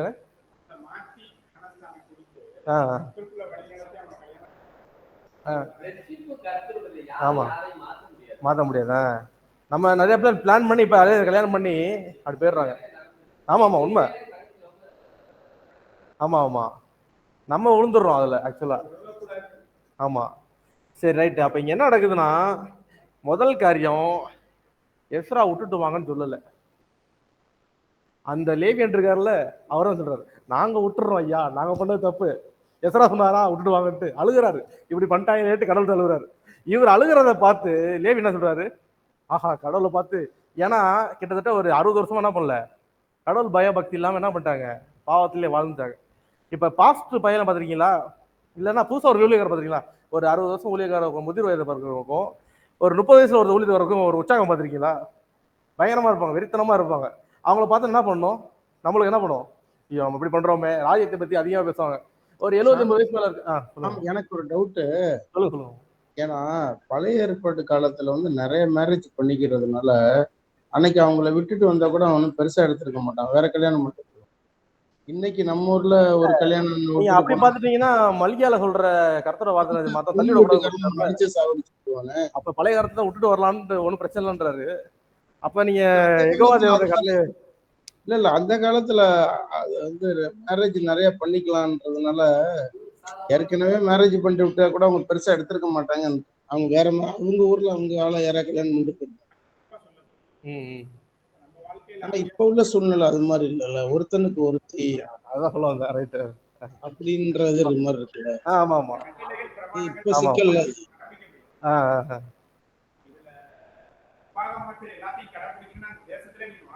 ஆமா ஆமா முஸ்லீம்ல கூட 4 மேரேஜ் பண்ணிக்கலாம்ன்றாங்க. முஸ்லிம்ஸ் 4 மேரேஜ் பண்ணிக்கலாம் சொல்றாங்க. முஸ்லிம் 4 மேரேஜ் பண்ணிக்கலாம்ன்றாங்க. ஒரு மேரேஜ் பண்ணிட்டு குடும்பத்தினா கஷ்டமா இருக்கு.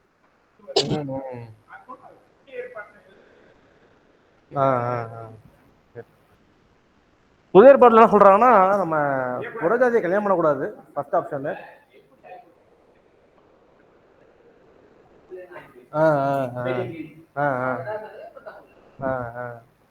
அந்த மாதிரி இருக்கு. சாம நீ புறஜாதியரை பண்ணக்கூடாதுன்னு சொல்றாங்கல்ல. ஆனா நம்ம இன்னைக்கு ஆண்டவர் ரட்சிக்கப்பட்ட பிள்ளைங்களே சாதி பார்த்துக்கிட்டு இருக்கானுங்களே. அது நாங்க அந்த சாதியில அந்த இதுலயே நாங்க சாதியில தான் கட்டுவோம். நீங்க கேக்குற கொஸ்டின் உங்களுக்கு கேட்காது, அதை கூட சொல்லிக்கிறேன். பரலோகத்துக்கு போகணும் இல்ல மரகத்துக்கு போகணும்? இங்க என்ன கொஸ்டின் கேக்குறாங்கன்னா இந்துக்கள் வந்து நம்ம பார்க்க கூடாது, கல்யாணம் பண்ணக்கூடாது சொல்றாங்க. ஆனா கிறிஸ்தவத்தை ஜாதின்னு ஒன்று இருக்குல்ல, அதை மட்டும் பாக்குறீங்க அப்படின்னு கேக்குறாங்க. பார்க்க கூடாதுதான், ஆனா பாக்குறாங்க. ஆமா சரி, இன்னைக்கு நம்ம கிளாஸ் சேர்ந்தவங்களுக்கு அட்லீஸ்ட் இந்த ஒரு விஷயத்தான் உருப்படியா சொல்றேன். எங்க அப்பா எனக்கு கற்றுக் கொடுத்தது, கிறிஸ்தவர்களா இருந்துட்டு யாரெல்லாம் நான் இந்த ஜாதி அந்த ஜாதி கிளைம் பண்றீங்கன்னா நீங்க பரலோகத்து வர்றதுக்கு மிக மிக குறைந்த வாய்ப்பு தான். ஏன்னா ஜாதி எங்கேருந்து வருது? பிரம்மனோட உடம்புல இருந்து வருது. நான் மேல் ஜாதிக்காரன், பிரம்மனோட மண்டையில இருந்து வரேன். நான் என்னது ஒரு ஜாதி, அவரோட நெஞ்சில இருந்து வரேன். நான் ஒருத்தர் காலில் இருந்து வரேன். நம்ம கிறிஸ்தவர்களா இருந்துட்டு கிறிஸ்துவோட சரீரத்துல இல்லாம கிறிஸ்துவோட சரீரம் இல்லாத பிசாசோட சரீரத்துல நான் அந்த இடத்துல இருந்து வரேன். பிசாசோட இடத்துல என்ன பண்றீங்க? நம்மள நான் அங்க இருந்து வரேன்னு சொன்னீங்கன்னா நீங்க யாருக்கு பாத்திரவனா இருப்பீங்க? அதற்கு தான் பாத்திரவனா இருப்பீங்க. ஏன்னா நீங்க என்ன சொல்றீங்க? நான் அங்க இருந்து வரேன், நான் அதுல இருந்து வரேன்னு சொல்லும்போது நம்ம எப்படி கிறிஸ்துவோட உடல்ல இருந்து வர முடியும்? ஸோ யாரெல்லாம் கேஸ்டிசம் ஃபாலோ பண்றாங்களோ அவங்களாம் கிட்டத்தட்ட விக்கிர ஆராதனை பண்றவங்க தான். ஏன்னா அந்த தெய்வத்துக்கு உயிர் கொடுக்குறீங்க, அந்த தெய்வத்தோட தலையில இருந்து வரேன்னு சொல்றீங்க. அதனாலதான் நம்ம என்ன பண்றோம்? ஜாதியை ஃபாலோ பண்றோம். அதை நம்ம பார்க்கக்கூடாது. சரி ஓகே, இங்க என்ன மேட்டர் சொல்றோம் சொல்லிடுறேன். எஸ்ரா போஸ்ட் பண்ணல, இவங்கெல்லாம் வாழ்றே போய் பாடி. ஆமா, அவங்களே மனம் திரும்பினாங்க. ஏன்னா இவங்க இவ்வளவு பேர் ஒரு ஆவலோட வந்திருக்காங்க, பார்த்தா எங்க பாவம் பெருகிட்டு இருக்கு. இங்க எஸ்ரா என்ன சொல்ல வர்றாருன்னா, இங்க மெயினா என்ன நடக்க மாட்டேன்னா, கிட்டத்தட்ட 70 வருஷம் நாங்க என்ன பண்ணுவோம்? அடிமைத்தனத்துல இருந்து இருக்கோம்.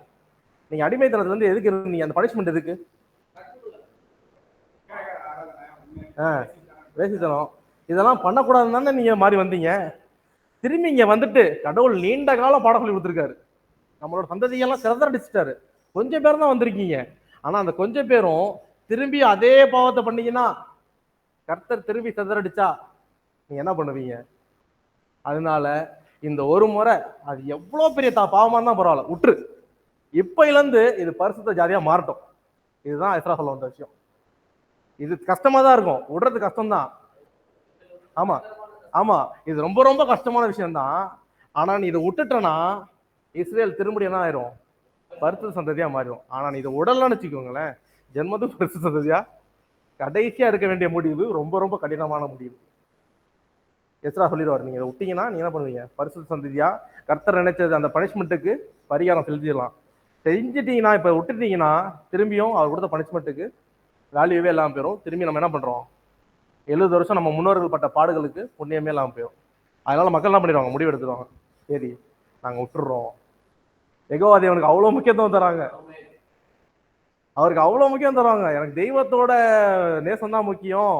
ஏன்னா இது என்ன பண்ணுவோம் அடுத்தது, நீங்க இப்ப புறஜாதியோட இருந்தீங்கன்னா இது என்ன ஆகும், கொண்டு போவோம், விக்கிர ஆராதை கொண்டு போவோம். அதனால முன்னாடி என்ன பண்ணுங்க, இதை விட்டுருங்க அப்படின்னு சொல்லுவாரு. அதே போல என்ன பண்ணிடுவாங்க, எல்லாரும் விட்டுருவாங்க. இப்படி விட்டதோட தான் இந்த புஸ்தகம் முடியுது. சரி, ஓகே. இதுல வந்து 2-3 கொஸ்டின்ஸ் இருக்கு, அதுக்கு மட்டும் நம்ம டிஸ்கஸ் பண்ணுவோம்.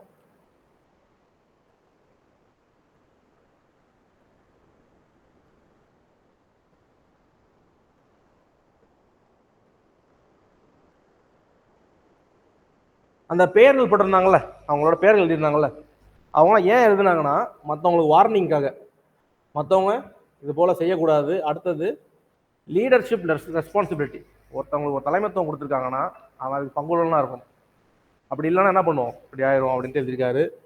ரெண்டாவது காமனன்ட் பியூரிட்டி, அதுக்காக.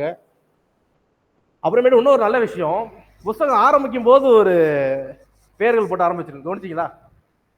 இவங்கெல்லாம் நாங்க பிரித்தெடுக்கப்பட்ட மக்கள், எருசலேம் போக போறோம். புஸ்தகம் முடியும் போது ஒரு லைன் கொடுத்துருக்காங்க, என்ன பாத்தீங்களா, இவங்கெல்லாம் நாங்க பாவப்பட்டோம், பாவம் பண்ணவங்க, எங்க பேர் இங்க எழுதிருக்கு. எஸ்ரா எப்படி எழுதிருக்காரு பாத்தீங்களா?